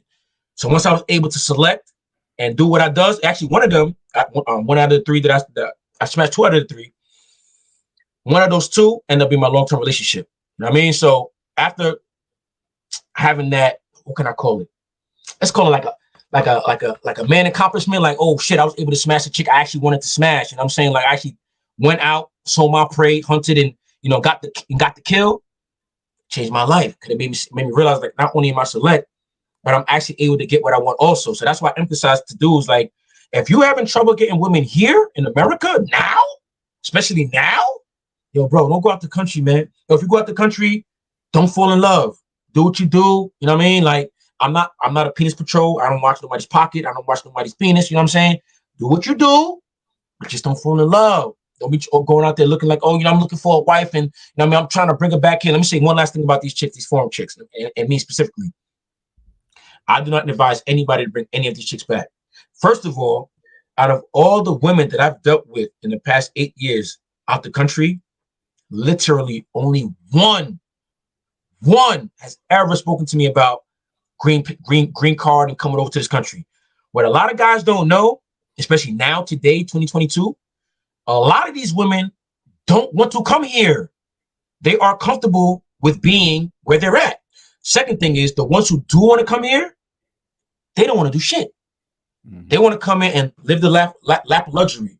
But I want to let guys understand is if you do bring her here, she will be brainwashed. So if she's already accustomed to cooking and cleaning and being your helpmate, once she starts watching the Maury Show, start watching Jerry Springer, start watching Love and Hip Hop, fuck around, you make her go to work, and she tells her coworkers, now her coworkers gonna be like, you do what for your man? Girl, you don't gotta do that. You in America now. He has to do X, Y, Z, blah, blah, blah. So shout out to my man, Yes Jonas. He made the analogy of you can't take a freshwater fish and throw it into the ocean. The shit just don't work. Have you had that experience? Because I personally have dealt with foreign women in foreign countries and foreign women from foreign countries in America, and the foreign women in America, they don't lose their culture. You know, they might because America's, I mean, they might get with like the American groove or participate in like American type of activities. But the foreign women that I've at least dealt with, they told me that they felt like a lot of the men in America were silly compared to the men in their hometown. Like they like to have their fun, but they realized that there was a level of maturity missing in America. From I say that because from my experience, I didn't see women just automatically lose their culture when they came here, switch up, become somebody else different. Like, do you feel like you a different person coming from America and going to Colombia? Yes, actually, I am. Okay. The simplest thing to say is the fact that, like I stated earlier, I barely listen to American music anymore. I listen to reggaeton, Bad Bunny, Ozuna, J Balvin, and the reason I know these songs is because you know, when you're dancing horizontally, you like to have some background music, and the chicks would be playing this background music, and I would listen to this background music when I was back at home, back in America, just to remind me of, you know, my experiences back in these foreign countries, and just listening to the music, learning the language to the point where I can understand the music now. Oh, bro, let me tell you what really changed me is the food. Besides the music, the food. The food is so natural. The food is so clean. You know what I mean? Like, not to get too graphic, but like, just put it like this. If you eat 3 times a day, you will probably go to the bathroom 3 times a day. It's not like you eat today and it's coming out the next day afternoon. You know what I mean? And when I say come out, it's not on some like, oh, y'all got the runs, oh, I gotta go to the bathroom. It's extremely natural. It's like, you know what? The food's not processed. It's the food is not processed. It you. Yeah. Exactly. And with that being said, coming from America, you have to have patience.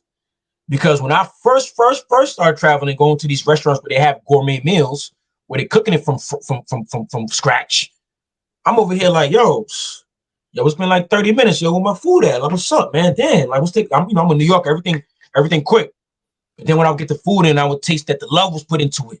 When I would taste no preservatives, when I could tell like this was not coming out the freezer, I was like, okay, I see why it took so long for this to be made. You know what I mean? So not only appreciating fresh food, but also learning patience. That's another thing, not just with the food, but just learning. You know what I mean? Like, initially, when I went out to this country and didn't understand Spanish, I had to be patient with myself and you know, having to pull out the translator. You know, a person might be frustrated with me not understanding the language, because I've traveled outside the country with other Americans, and they'll be like, well, why don't you speak English? Come on, man, you don't know no English, man. And I'll be looking at them like, yo, bro, you're in their country? Like, you acting like this? Like, this, if anything, you should try to speak their language. If anything, like, you're coming into their home. Because people don't understand how language gives you access. People believe that traveling to foreign countries gives you access. Yes, it gives you a certain level of access, but speaking their foreign tongue, it's a form of respect. Because the example I gave, let's throw Spanish to the side.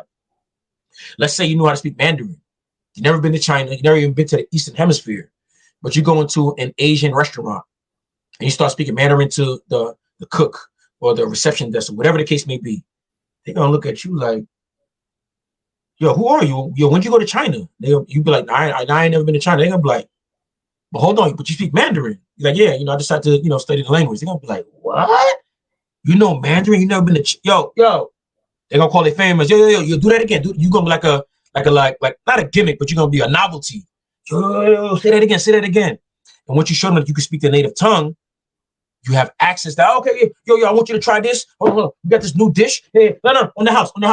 Boom. Listen, yo, I'm gonna call I have an uncle. He has a carpet store. You said you need a new carpet, right? You could go check my uncle, tell him so-and-so sent you, and we're gonna. So that shows you that you don't have to go to foreign countries, but a lot of times people, grown males, will not take the time out to learn a new language. Why? Because it's too hard. Why? Because it's mental work. Not realizing that once you put that mental work in for 1 month, 2 months, 3 months, that it will give you access for the rest of your life. I took a 90-day period to learn Spanish. And since then, when I go to these foreign countries, I rarely use a translator. Now, since going to these foreign countries, learning my Spanish, I've been able to expound on my Spanish because not only do I speak the Spanish that I learned in a quote unquote textbook, I learned it through an app, but let's say through a textbook, I've learned to speak slang now. So now when I speak and I speak slang, they be like, yo, where you from? I'm like, I'm from America. They're like, nah, you ain't from America. Where you from? Not for real. I'm like, bro, I'm from America. Like, nah, you speak Spanish too good, man. Plus you just said that word right there. Only people in such and such town use that word right there. Like, nah, bro. And I'm like, nah, I'm really from da-da-da. I just travel here a lot. They be like, word? Matter of fact, yo, I got a house party tonight. Yo, I need you to come through. You know what I'm saying? It ain't no club. It ain't no got the, and now here we go. I already know people gonna say, house party? That sounds dangerous. You think you should go to, they might rob you. They might take your kidney, bro. Number one, like I put in my book, you have to learn self-defense. Because if you know how to defend yourself, now I'm not saying you're going around bullying people. If you know how to defend yourself, you're not gonna be scared to, go to new environments. Because I also wrote in my book, a real man knows that he's not supposed to feel safe at all times. If you can't take a punch, don't travel. You're gonna be too scared to do things. All right. Aside from that, it's not where you're from, it's where you at. So it's all about showing respect. No matter where you go, what I've learned, whether it be Cuba, DR, Colombia, Costa Rica, wherever, you go to a new environment or around new people, around other men you've never met before, lead with respect. Because real men understand and respect. You know what I mean? That's a universal language.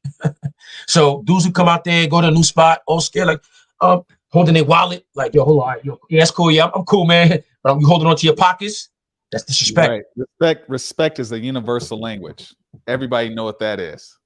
And everybody know what disrespect looks and feels like. You know what I'm saying? So that's a really good point, man. Because think about it, real quick. Think about it. If somebody, let's say somebody walks into your home and just starts like just holding their stuff, like, or just holding a bag to them, you're gonna look like, yo, you good? Like, yeah, I'm good. Someone's like they're saying like they're afraid like roaches going in their joint or your walls is dirty. You know what I'm saying? So if you walk to a spot like a house party, whatever, holding onto your back pocket or holding onto your phone, making nobody steal, people gonna look at you like, look at this dude over here, man. He thinking about to rob him, yo. When you act like that, that's gonna make the goons be like, you know what?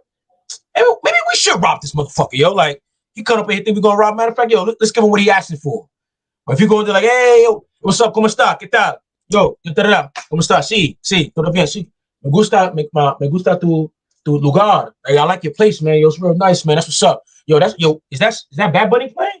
Yo, that's what's up, man. Yeah, I be listening to Bad Bunny too, man. Mind you, I'm saying all this in Spanish. Y'all listen to Bad Bunny too, man. You listen to Ozuna? Yo, yeah. That's my. See what I just did right there? I complimented his area.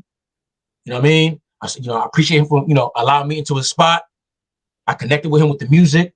You know what I mean? Because they say music is the only thing that can touch your soul without your permission. So you like Bad Bunny, I like Bad Bunny. We're connecting on things that touch our soul. You know what I mean? And I might give him a handshake that they do around the way. You know what I mean? They do the pounding. So I might hit him with that. The person I came with, he gonna act like, yo, who you man's? Oh, that's my man, Sincere. Oh, Sincere, what's up, man? Now he wanna know me because I walked in and led with respect. Not on some, what the fuck is this spot, man? Yo, turn that music on, man. Get the fuck out of here. Play that New York shit, yo. They're gonna be like, yo, they're gonna tap the same dude, like, yo, who your man's, yo? Yo, tell your man step outside real quick. I wanna have a conversation with him. You know what I'm saying? You see the difference, you know what I mean? It's all about respect. It's all about, understanding the culture and wanting to understand the culture. And once you do that, you realize that the local people will open their arms and open their doors for you. I want to discuss your book a little bit more. In your book, you mentioned something about the pimp game. Ooh. How does the pimp game relate to becoming a real man? Well, let's be clear. See, that was like a troll chapter right there. Okay, see, I saw it. It was at the end. Look, see, he says pimp, but the chapter is called P.I.M.P. Okay, so it's an acronym. It's basically describes a positively inspirational, motivated person. Right? Every male should be a P.I.M.P. because that's what women are looking for: a positively inspirational, motivated person. Because a lot of guys out here are pessimistic, haters. When I say pessimistic, oh man, don't do that. No, you gonna travel where? Colombia, Medellin? Wait, isn't that where Escobar is? Oh man, they're gonna rob you, man. Like, yo, those guys there, man, and that's extremely pessimistic as opposed to be optimistic. Like, you know what? I'm gonna go there. God got my back. I know how to defend myself, and I walk with respect. So I should be good. And if I'm not, I'll cross that bridge when I get there. That's an optimistic way of thinking. Inspirational. Even if you may not see the plan that somebody's talking about, you can still be like, you know what? Yo, do that, bro. Anything, any help you need, I got you. You know what I mean? So being a P.I.M.P is not even just about women. It's all about all facets of your life. When it comes to your job, when it comes to, your friendships, who doesn't want a positively inspirational and motivational person in their circle? So it's very important to be that type of person. And the way you develop into that type of person, the first thing you got to do, which is what I emphasize a lot in my book, you got to learn how to be by yourself. You got to learn how to master solitude. A lot of dudes are either engulfed in chasing women, or worse, engulfed in porn. You know what I mean? The sex, that you know what I'm saying? That type of industry, all they think about is lust, lust, lust, lust, lust. So they can't be a P.I.M.P if they can't put their penis in their pocket. A P.I.M.P is a person that could talk to a chick. A chick could tell you that, she was touched by her. I might get a little deep. She was touched by a family member when she was younger. But the regular average dude be like, oh my God, I feel so sorry for you. Oh my God, do you need a hug? Yeah, you need to go to therapy. But a P.I.M.P would be like, oh, fuck. A P.I.M.P would be like, because she'd be like, yeah, my uncle used to smoke cigars and drink, Henny before he did what he did, blah, blah, blah, blah. A P.I.M.P would be like, all right, cool, that's what's up. So next time you come through, I'm gonna have that cigar and that Henny ready. You know what I'm saying? Yeah. You understand? Like I said, there's levels to this. 101 is okay. You can comfort her and be like, things happened in the past. You know what I mean? Like, and motivate, like, this thing may have happened to make you a stronger person. But like I said, there's levels to this. The next time she comes over, I'm gonna have a cigar lit and I'm gonna have Henny already poured in the glass. Okay. Feel you. One of the things I saw in your book, you list out a bunch of different like facts, details. I can tell you did your research and when it comes like what a man is and how a man should behave and how he should handle himself. Are there any situations where you weren't carrying yourself like a real man and you learned from it? He was like, okay, I need to get myself correct in that area. That's a great question. Because you leave your story out of the book for the most part, but you do lay a lot of details out there. Yo, to be honest, a lot of that book, you said I did a lot of research, but to be completely honest, 90% of that book is a biography, an autobiography, because I've been speaking manhood before I was even a man. Because once I knew what a man was and what it is to be a man, that's all I strive to become. Like, so I remember at 14, 15, 16, just got there's certain males in my family, like certain uncles. You know what I mean? They were very militant. They barely smiled. You know what I mean? Like, and when they would laugh, the other guys would laugh like, show their teeth and all that. I got certain uncles, when they laugh is that's when something is like belly, like instead of them, they laugh is. And I always used to look like, yo, bro, why don't you laugh? Like, but then I learned to respect it. Like, that's not what men do. And then I also had some of my friends grew up with single mothers, and they would give me advice about men. And one of my mothers of my friends told me, women don't like a man who smiles all the time. Not smile, but women don't like men who show their teeth all the time. I never understood that. And I thought about it, I was like, well, yeah, if you walk around all the time, you look like a clown. You know what I mean? So all these little gems I was getting as a kid growing up, and I always wanted to be a man, because it's like, to me, being a man was like you reach the top of the to me, being a man is like is it in this world. Like, what's stronger and more intellectual and physically, mentally than a man? Not a male, a man. Strength, physical. You know what I mean? The ability to figure things out. Like that was my observation of what a man is. So as a boy and adolescent, that's all I strive to be. So when you ask that question, when did I lose my cool? I think of one time. And this one time, see, everything happens for a reason. One time I lost my cool that I could think about. That was when I was in 8th grade, 14 years old. There was a Spanish cat in my class. Shout out to you, Alan. Spanish dude in my class. We would joke on each other, but he wasn't in my inner circle. So I would look at him like, yo, who you? Like, how you just gonna joke with me? But I was, I was in the Catholic school. You know what I mean? I was top of my class, you know what I'm saying? Valedictorian and all that. But my friends were hood. All right. I hung with the hood dudes. You heard? So, and long story short, we in the gym class and we're playing dodgeball and I got knocked out. You know what I'm saying? It hit me. So I'm sitting on the side. And the dude who I really wasn't feeling like that, I seen him cock back the dodgeball and about to throw. And I kind of turned away. You know what I mean? Because I'm thinking he's throwing it at me. And boom, the dodgeball hit me. My head hits like the wall. Lost my cool. Got up, put it on him, put the paws on him. You know what I'm saying?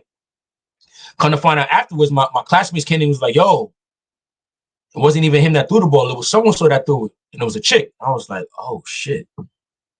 So I beat up a dude that ain't even do nothing to me? You did that because you lost your cool, bro. Like, you almost lost your opportunity to go on the senior field trip because of your emotions. So you know what? From this day forward, unless somebody literally puts their hand on me, I'm not putting my hands on nobody. It's never, to me, there's never a point, unless, of course, I'm defending a family member. Go ahead. You was growing up. That was you just growing up and maturing, man. I used to fight. I mean, I still fight. I compete in boxing and karate. And it's hard when you grew up in those hard environments. My hometown was murder capital in '92. But when you grew up in those environments, you used to being emotional and aggressive. And I remember when I was the same age, I was 14, and this guy was, I was playing basketball with my boys, and this guy just happened to jump on the court, and he was being goofy. He was being rude and disrespectful and goofy. And I told him, I was like, hey, man, you touched that ball, I'm gonna whoop your ass. And he was being goofy like a 14-year-old would be. Right. I whooped his ass. But I remember the look in his eyes, man.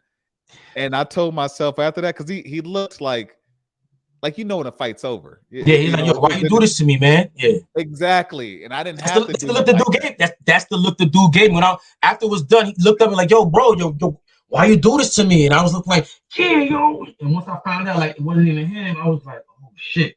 But because I used to defend the people who were getting bullied. So in that moment, I was like, yo, bro, you're the bully in this situation. I was like, oh, nah, yo, never. Nah, I'm never going to. But it also taught me, I got some hands. You know what I mean? So there's many lessons, to be learned. It wasn't the right thing. Because even the principal, I ain't gonna lie. Because when we got to the principal's office, it was me and the dude sitting, and the principal was like, listen, Mr. Cherubin, I expect more from you. You know what I mean? Because you're about to graduate, like you're on your way to become a valedictorian. And he looked at the kid, he was like, but I must say, you got him good there, though. So when he said, yeah, but you got him good there, I was kind of confused. I was like, but I did something wrong. But it was like a manhood thing. Like, all right. I see you handling yourself a little something. I throw some hands. All right. Good job. You shouldn't have done it. But all right, I see what you're doing. So it taught me two things.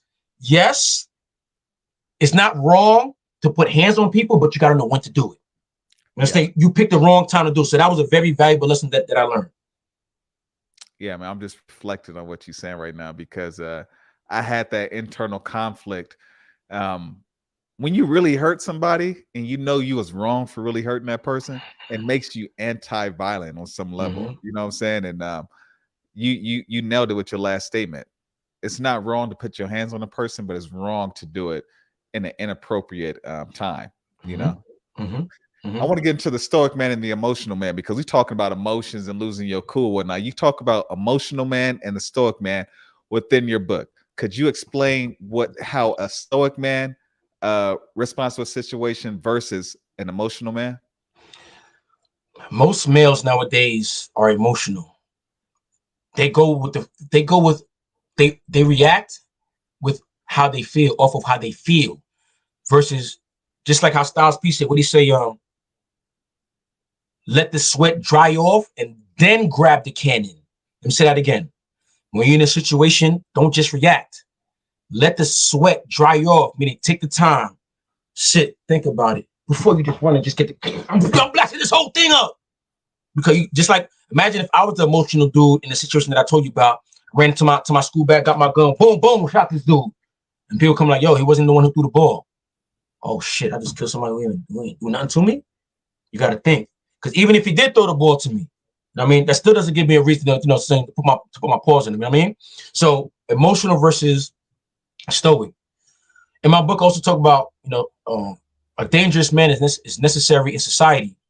The reason I bring that up before saying what I'm about to say is because an emotional man is very dangerous, but not in a good way. An emotional man has feminine tendencies.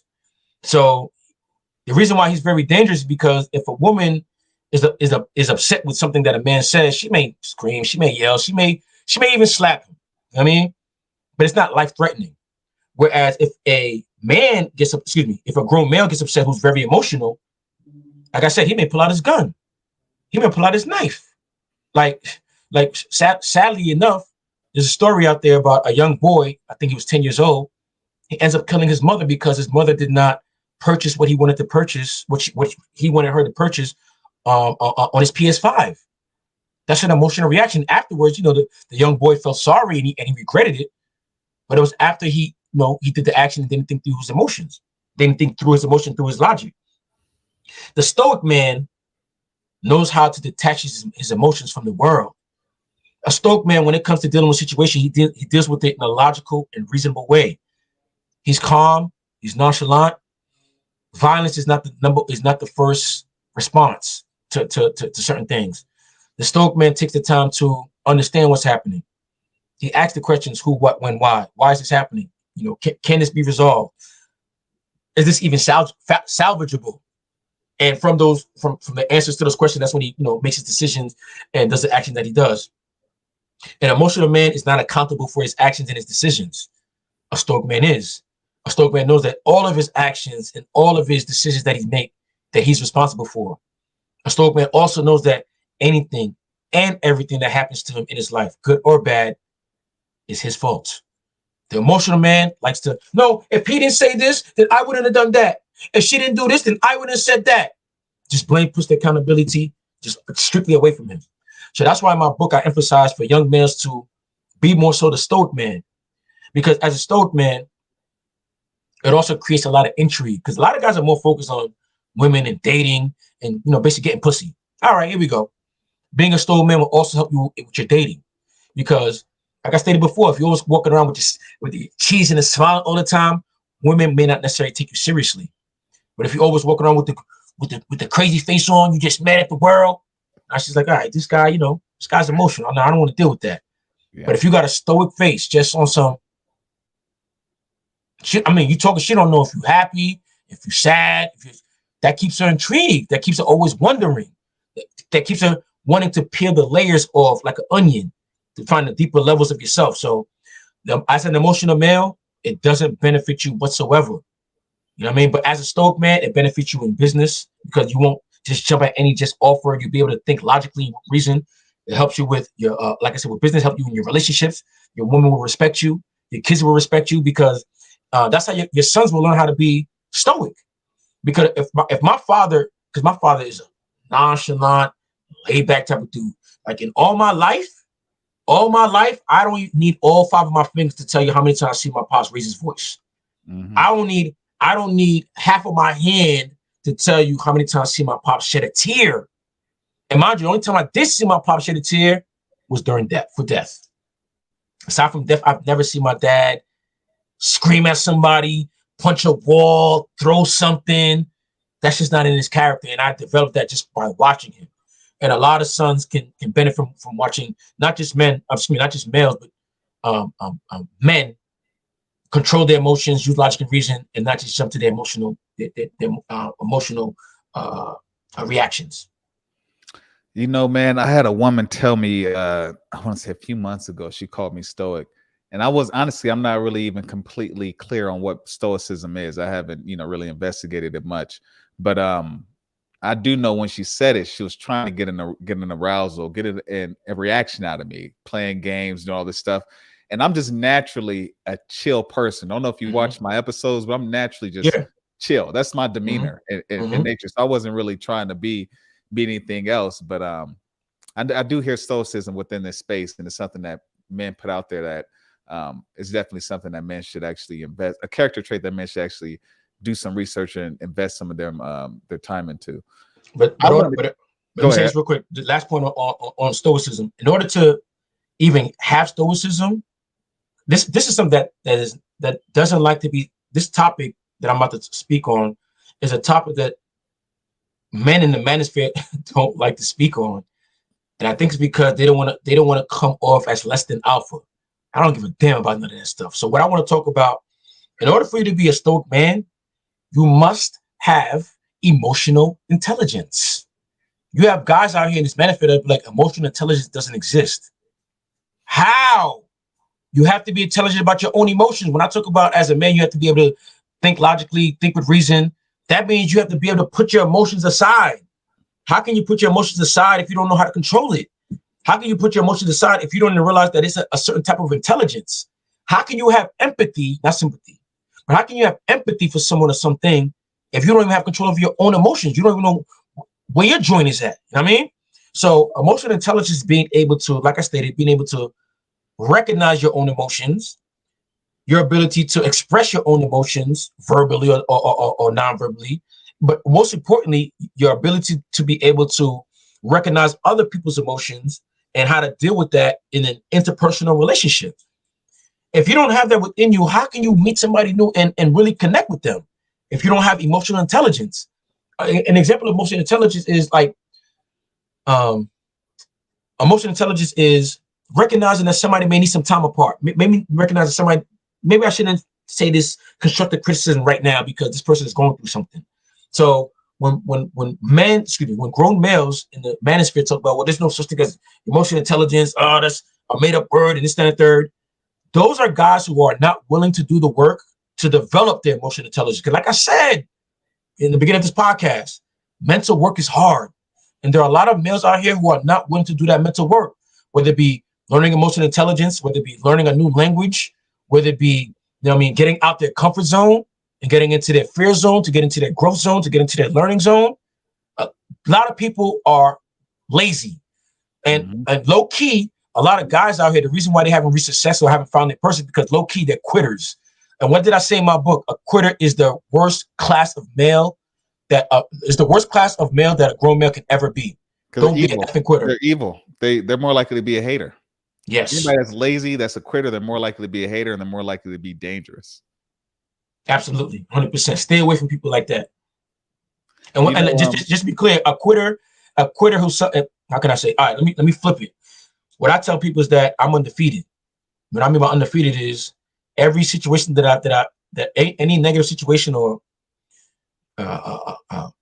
roadblock, whatever the case may be, has been in my way, I've been able to knock it out, gone through it. So I've defeated it. So basically, any situation that I've gone through and I'm still alive, breathing, and I'm still here to talk, to me, that's a W.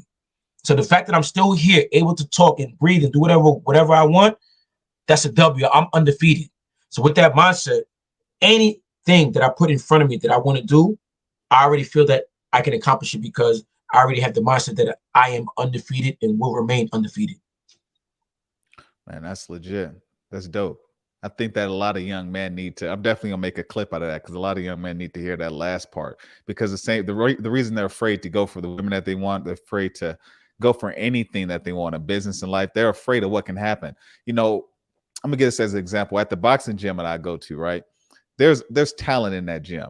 You know what I'm saying? But when it comes to spar day, once Thursday hit, you know, the gym is empty. You get a few people who show up to spar day.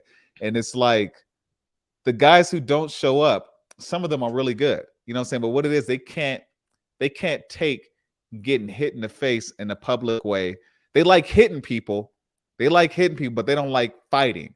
They don't like the back and forth. They don't know how to calm their mind down, see the punches coming, move out the way, punch somebody, take a punch, keep coming. Not all men can do that in life. You know what I'm saying? They don't have that perseverance. You know what I'm saying? So I think that's definitely a great message. One thing that you said though earlier was an emotional man is a dangerous man. I came to that same conclusion years ago.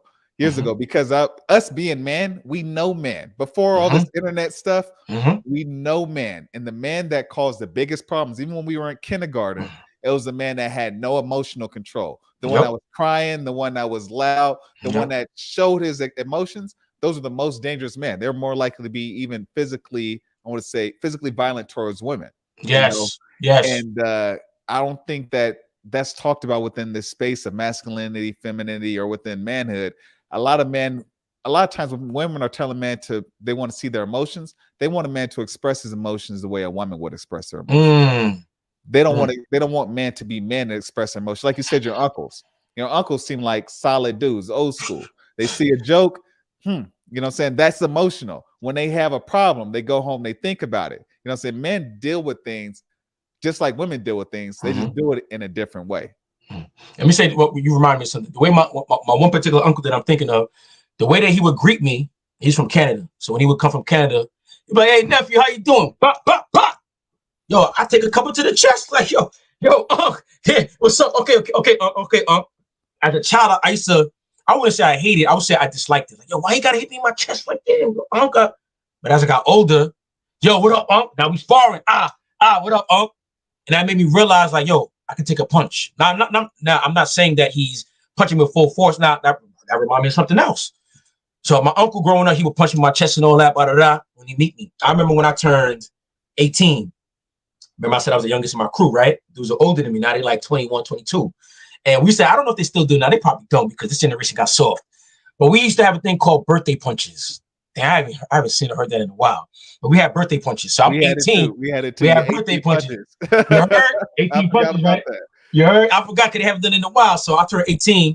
And I remember, I took my friends. I had to get like a oil change, whatever. So before we went somewhere else. So I had 3 friends in the whip with me, right? So we were waiting outside the car, whatever. It was like, so they kind of like, we were talking and like all 3 were in front of me. Mind you, they're bigger than me too. I got my man at 6'1", another one 6'3", whatever. Anyway, they're standing in front, they talking, and I see them like looking at each other like they plotting or some shit, you know what I mean? And I'm talking regular and I'm like, yo, what the fuck going on? Yo, they're like, yo, today your birthday, right? I'm like, yeah. They're like, yo, you 18, right? I'm like, yeah, I'm an adult. Yeah, what up? They're like, yo, you need your birthday punches. I'm like, yo, get out of here with that shit, man. We too old for that. Boom, they got on me. You know what I'm saying? It wasn't no like they were like, trying to send me to the hospital, but it was like, we men, we got to take punches. But I say that to say, if I never got that from my uncle earlier in life, I probably would have looked at that as hate, as these ain't my friends. If they were my friends, they wouldn't be hitting me like this, like, oh my God. But men show love differently to each other. You know what I mean? Like I even to this day at 41, 23 years later, I remember getting punches from my friend and, defending myself, throwing punches back. And I remember feeling like, yo, this shit is fun, yo.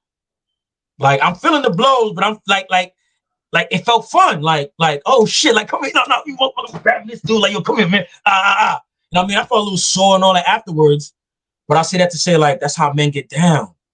You know what I mean? Like that's how we show love. You know what I mean? Like you might wrestle, you might be like, yo, let's arm wrestle real quick. You know what I mean? Like we show love through it might even be something as simple as playing video games. You know what I'm saying? Basically what I'm saying is competition. Competition is a form of love. Like I talk hella shit to my man, you know what I'm saying, when we're playing basketball against each other or whatever, you know what I mean? It's all love. And a lot of kids nowadays, they miss that aspect. They're afraid to get punched in the face. They're afraid to, get on the ground and wrestle in the mud, you know what I'm saying, get in the dirt, you know what I mean? They don't want to get their Jordans dirty. So it's a whole new different atmosphere and whole new different society that we live in now. Man, you just said something that stood out to me. I actually was expressing this to this guy that works at this grocery store, and I was telling him, I was like, man, through competing in martial arts and having these fights and competitions and being around the youngsters, I feel the same way I felt when I was a kid. I was like, initially, when you start sparring and stuff, it's more than just punching somebody. You really have to know how to pace yourself. You need to know how to get ready for a long fight. So because of that, you in your head, you're not able to execute everything the way you want to. But the more you do it, you're able to execute, you're relaxed, and it becomes fun. Second nature too. Yes. And then I think it has to do with me being around.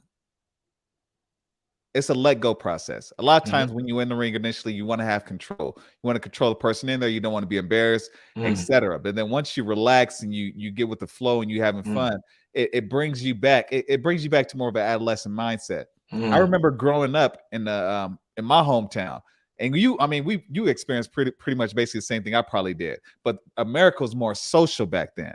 You know what Mm-hmm. I'm saying? Like I could not stay in the house all day. My mom will be like, Facts. I'm gonna whoop your ass if you don't Yeah, get out of go the house. I outside. need my space. Go Right. outside. So Facts. I had to go outside and I had to learn how to deal with men my age and men that was older than me. Go to the park, go to the basketball courts, learn how to play ball playing with those men, learn how to play football, learn how to fight I fighting on was the gonna say street. I got into my first fight at 5 years old on the street. Go ahead. Yeah.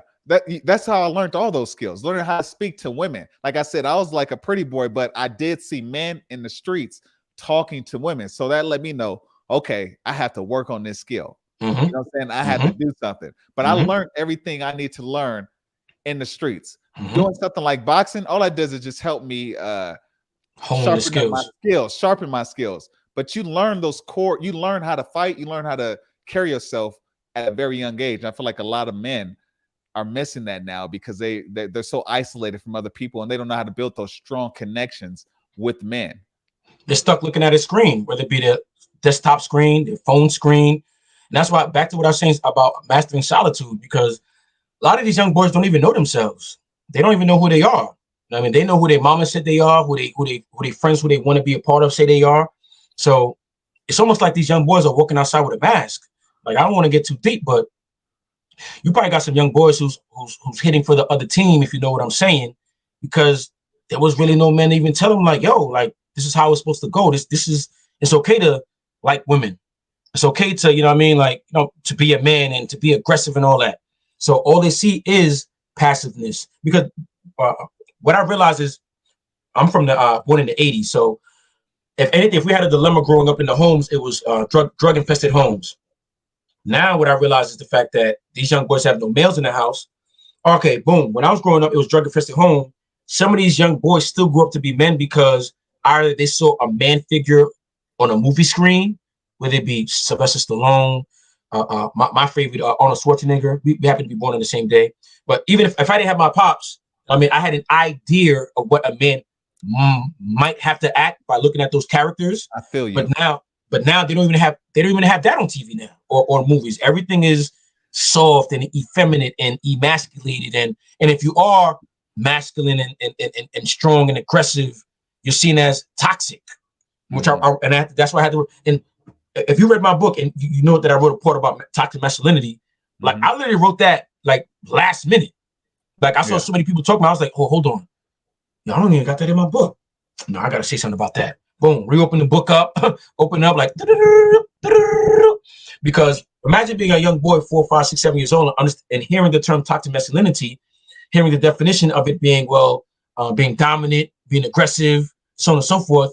And your mother or your auntie or grandmother makes you realize that, or makes you believe that that term is negative.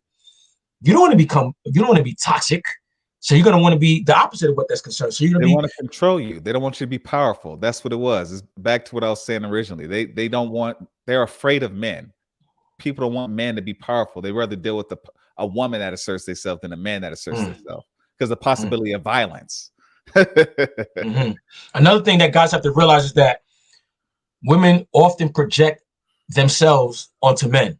What I mean by that, so many times women would tell me something like, well, the reason I want to do this because you guys would do that. And I'm like, where you get that from? Guys don't even do that. Well, yeah, no, because I think that a guy would do that. And after years and years, I realized, like, no, the reason, not all, but most women can only think from their perspective. Okay. So when they say something like, well, I don't want to be with the man who makes all the money, because if he makes all the money, then he's going to tell me what to do. He's going to control me. He's going to say, I can't do this and do that. In my opinion, what she's really saying and what she's really projecting is, if I made all the money, I would be telling him what the F to do. So I don't want him making all the money because I don't want him telling me everything to do. You see that? Because a woman won't be able to tell you or give you 5 different examples of a man who takes care of all the bills and controls his woman. You can't wear this. You got to wear that. You can't do this on Instagram. You got to go to sleep at 8 o'clock. She can't give you that. But she believes that because she knows, just like I wrote in my first book, Hacker, True Female Nature, a lot of it that women are projecting is basically penis envy. A lot of women deep down wish even if they don't wish they were men, they wish they had the power of a man. Yeah. Because if they had the power of a man, they would rule over men. All those things that they say that men do, or men are so, we live in not a goddess, a patriarchy. Men are not letting women do this, and because in all actuality, if women really ran society, they will probably force dudes to get vasectomies. They would probably force dudes to have a certain level of bass in their voice. Basically, they would control men to the point where they would become effeminate so that they can feel better around men. Oh man, you was throwing some stuff out there. Nah, you're right. You're right, man. There's another fact, another thing I want to mention in your book. You talked about bitch moves. I enjoyed writing that part. You went into that. That was one of the longer sections within that book, man. But you had you touched base on a lot of different things. Could you elaborate on that? Bitch moves, right? So I was originally gonna name it bitch ass nigga moves, but I'm like, this is it applies to everybody. Everybody should just call it just bitch moves. You know what I'm saying? Because everybody can understand a bitch move, no matter what background you have. So some of the bitch moves that I thought of and found it very important to put in, for example, is like complaining. And the reason you might see certain facial expressions in my face when I'm talking about this, because I can tell you, bitch moves is one of the things that really disgusts me when it comes to talking about males. So one of the first thing is complaining. Complaining is basically bringing up an issue over and over again without a solution. There's nothing wrong with pointing out an issue or problem. You know what I mean? Because I don't want people saying or thinking, oh no, I'm never going to point out an issue. No, it's not that. It's the fact that you constantly bring it up and you do nothing about it. Oh, women, I can't get no women. Women won't talk to me and blah, blah, blah. Oh, modern women are this. Oh, modern women ain't dating. No doubt, man. Adapt. What are you doing about it? Oh, but I'm saying, women are this. And I heard that. What are you doing about it? So complaining is one. Another one is lying. Like, bro. Now, let me tell you something else I learned from my pops. That's pops told me, yeah, let me tell you, there's levels to this. Level one, don't lie. You shouldn't have to lie. You only should lie to somebody that you fear. I mean, if you have a fear of, dying, pain, whatever the case may be, you have some type of fear you're trying to avoid. Okay, I guess you should lie. But as a man, you should ask yourself, who's putting that much fear that you need to lie to them? So that's level one. Don't lie. Level two is that I learned from my pops. You have to learn how to speak to women and not tell them everything. So technically, a lie is making a statement. Is making a statement that you know is false, right? But what I just described as far as what my father taught me is you don't have to give them the whole story. So, for example, if yeah, baby girl, I went to work, stopped by Wellbounds, you know what I'm saying, picked up some milk, and I came to the crib. Okay, okay, I'm gonna have the dinner ready by the time. All right, no doubt. But you don't have to tell her that before you stop by Wellbounds. You happen to see Cheryl and you had a 15-minute conversation with Cheryl, and Cheryl said XYZ about you, but you don't have to say that. You know what I mean? So I say that to say a bitch move is lying for no reason. Like, yeah, I got this type of car, or I make this type of money. And that's just, you don't have to just be talking about just the women. It could just be just in general. Oh, I make X amount of money, or I've been to this place, or worse, lying on your dick. Yeah, I smashed this chick over there, or I have this many. Like, yo, why are you lying for? Right? Got complaining, we got lying. On the deep level, I want to comment on the lying part. On the deep level, when you get in the pattern of lying, even if you're lying to win, but if lying becomes a part of your everyday ritual, you lose your power. Absolutely. Like it changes your energy. You become a negative or just a lower version of yourself because you're lying. You know what I'm saying? And you'll become somebody that's unattractive when you practice these types of behaviors. Another two. I'm gonna say two big ones. I'm not say all of them. I'm gonna say two big ones. And try not to say bitch moves as much because I want to cut this up. I want to cut this up, and I want to say because I would love to. I don't have a problem with it myself, but I want to be able to edit it and do all this stuff. You feel me? I got you. So another crime against manhood, let's say it like that. Another crime against manhood are, and this is prevalent nowadays, are males who gossip. Why are you gossip? To gossip is to speak on the personal affairs of other people where you don't even have the facts. Bro, if you have the time to gossip, you got too much time on your hands. If you have time to gossip, that means what they say, idle time is the devil's playground. I mean, you got the devil just whee all up in your brain. All right. Yep. Gossiping does not benefit you. Matter of fact, gossiping is a feminine trait. I never said women shouldn't gossip. I never said, oh, if you find a woman that gossip, drop her. She shouldn't know. That's a feminine trait. Stop gossiping. Stop talking about other people's affairs, because if you know your purpose, you're on your purpose, you don't even have the time to do that. You may think about something to yourself like, is she doing it? Yo, she cheating? Ain't she married? Anyway, yo, let me finish with this book real quick. You know, I go to the next door. Yo, did you see Cheryl? I think she's with another guy and she's married him. Ooh, challenge. That's mad feminine, right? Another one would be, I see this in a lot of young males, especially young males who were raised by single mothers. They like to make excuses. Excuse after excuse after excuse. Fam, take this L. Just hold the L. And when I say L, I'm not even talking about a loss. I'm talking about this lesson. But the more you make excuses, the more it is a loss. The more it really is an L that you're talking about, because you're not accepting your actions. You're not accepting your decisions. Once you take accountability and responsibility for what you did, now you can look at it from different perspective. A lot of guys are stuck in their ways, and no, I'm not wrong. I said it this way. They're strong and wrong. Whereas an important thing that my business partner taught me is, he made a statement. He said, "You don't know what you don't know." I said, "What?" He said, "Yo, bro, you don't know what you don't know." And I stopped and I thought, I was like, that's profound. With a statement like that, shit. Excuse me. I mean, with a statement like that, I'm gonna be a forever student. I'm gonna be always open to learning. So when somebody says, "Yo, yeah, you a little off with that right there," yo, word? Yo, how is that off? The old me would have been like, "Oh, yo, get out of here. You don't know what you're talking about, man. You the one that's wrong." Now when somebody challenges me, I'm like, "Oh, well, put me on. What you mean by that?" Or I can say excuses like, "No, the reason I did that is because she did this, and if she didn't do that, then I would have done that. So it's her fault." Excuses. You know what I mean? So last thing I'll say is, one of the biggest crimes against manhood that I hate and I despise.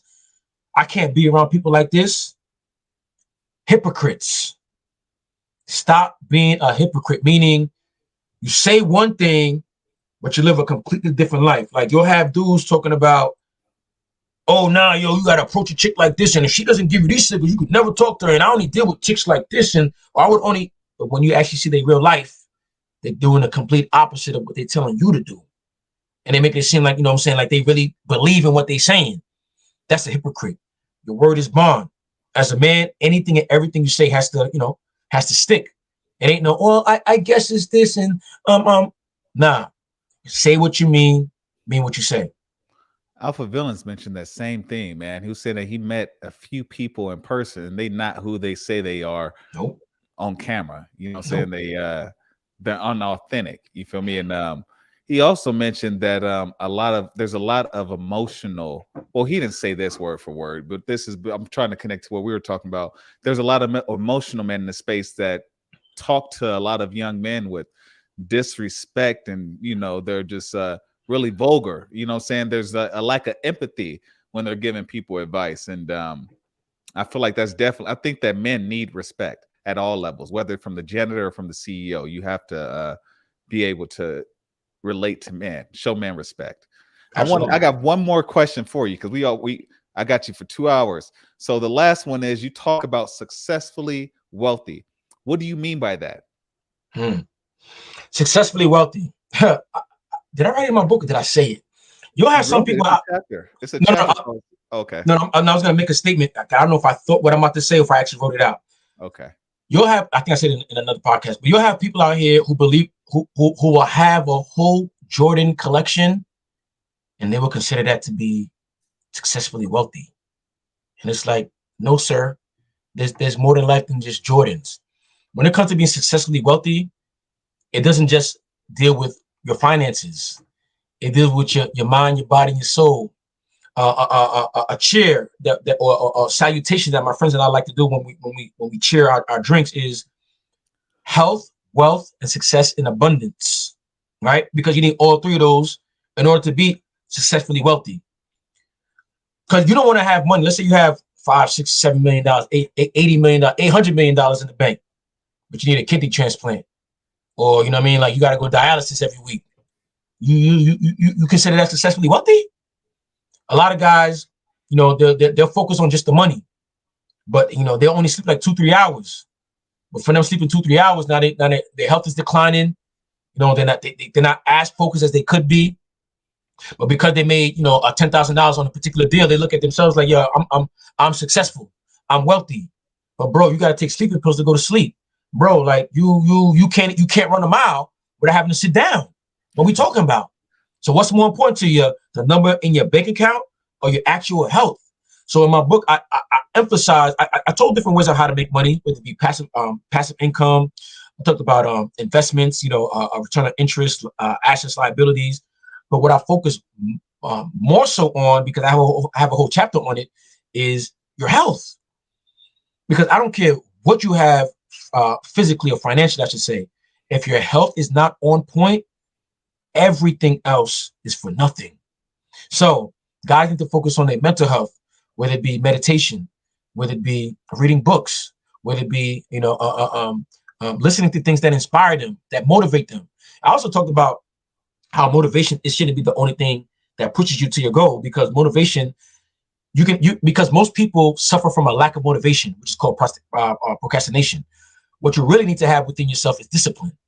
Discipline is the real fuel that'll get you through everything that you need to get through in life. So yeah, so that's it right there. So guys need to learn how to fuel themselves, how to be motivated, and with that, you know, they'll reach their goals. So to be successfully wealthy, yes, money is important, because I recently realized how important money is, because beforehand I used to think, you know, money is the root of evil, and you know, I don't want to lose myself in money, but I realized money is the root of evil if you love it. Nowadays at 41, I realized that money is access. It's a key to get to the things, or or to see the people, or do the things that I want to do. Freedom. It's freedom. It's freedom. Absolutely, it's freedom. So with that being said, I've developed new ways to make money, passive income, but to be honest, I'm more so focused on my health. I want to be able to run that 5 miles if I want, 10 miles if I want, off gate, no stretching, no nothing. I'm 41. I want to be able to do 20, 25, 30 pull-ups off gate, no stretching. I want to be able to do pull-ups, whatever case may be. And dudes might be like, well, for what? You're not running a marathon. You're not doing a triathlon. It's not even about that. It's all about maintenance of my body. Like, you have a lot of males out here who take better care of their cars than their own body. They're not really concerned about what they're putting into their body, what they're drinking, the type of partying they're doing. Another thing I put in my book is the search for fun and being lit all the time is a feminine trait. So you got out here talking about, yeah, you know, let's get lit this weekend. Let's go to the club again. What we doing for fun this weekend? Yo, bro, you acting like a woman. A woman is the one that's like, hey, go party. Hey, we go to the club, we get in for free. Hope we could drink and da. Yeah, that's a woman. What does Cyndi Lauper say, famously say in her song? Girls just want to have fun, not men. Men are here to work. Men are here to build. Men are here to create. We can party afterwards. Like when I go on vacation and go to these foreign lands, I don't just go to go. I go after I accomplish a goal. Now I have a reason to party. Now when I'm out there, you know what I'm saying, do what I do, I'm really celebrating myself. Like, yeah, yo, you did that. You put the work in. Now let your hair down. You could have some fun. Now, Pete, if I allotted 5 days, 7 days for myself to quote unquote have fun and get lit, let's say 5 days to get lit, by day 4, I'm itching. Like, yo, it's time to get back to work, bro. Mm-hmm. You've been chilling for too long. You've been having too much fun. Yo, time to get back to work. Time to tighten up. But most average males nowadays, they're having fun, and what they'll say, I need to have more fun. I need to drink some more. I need to do more drugs. But you haven't accomplished anything. Nah, man, you spitting facts right there. Should I call you by your first name? Your book, it has your name on it. So I was gonna. What do you? Let me say this. It's easy if you just call me RPC. Most people just call me RPC. Yep. Because my original channel was Red Pill Chauvinist, so they call me RPC. So in all actuality, that's my pen name. So that's not even my government name. So I put that name in order so it could still be RPC. So just quick whatever. That's actually my mother's maiden name and my father's last name put together as one. So it's kind of like I created a family name on my book so that my family name could be a part of this legacy. Okay. Well, guys, you heard it. This is a show with me and RPC, the author of True Male Nature 101. It's a great book. I purchased the book. It has a lot of different facts, and I'm sure that any man listening to this, they can find something in there that resonates with them. We dropped a lot of information in this podcast. I hope you enjoy it, and I'll catch you next time. Thank you for being here, RPC. Appreciate it. Peace.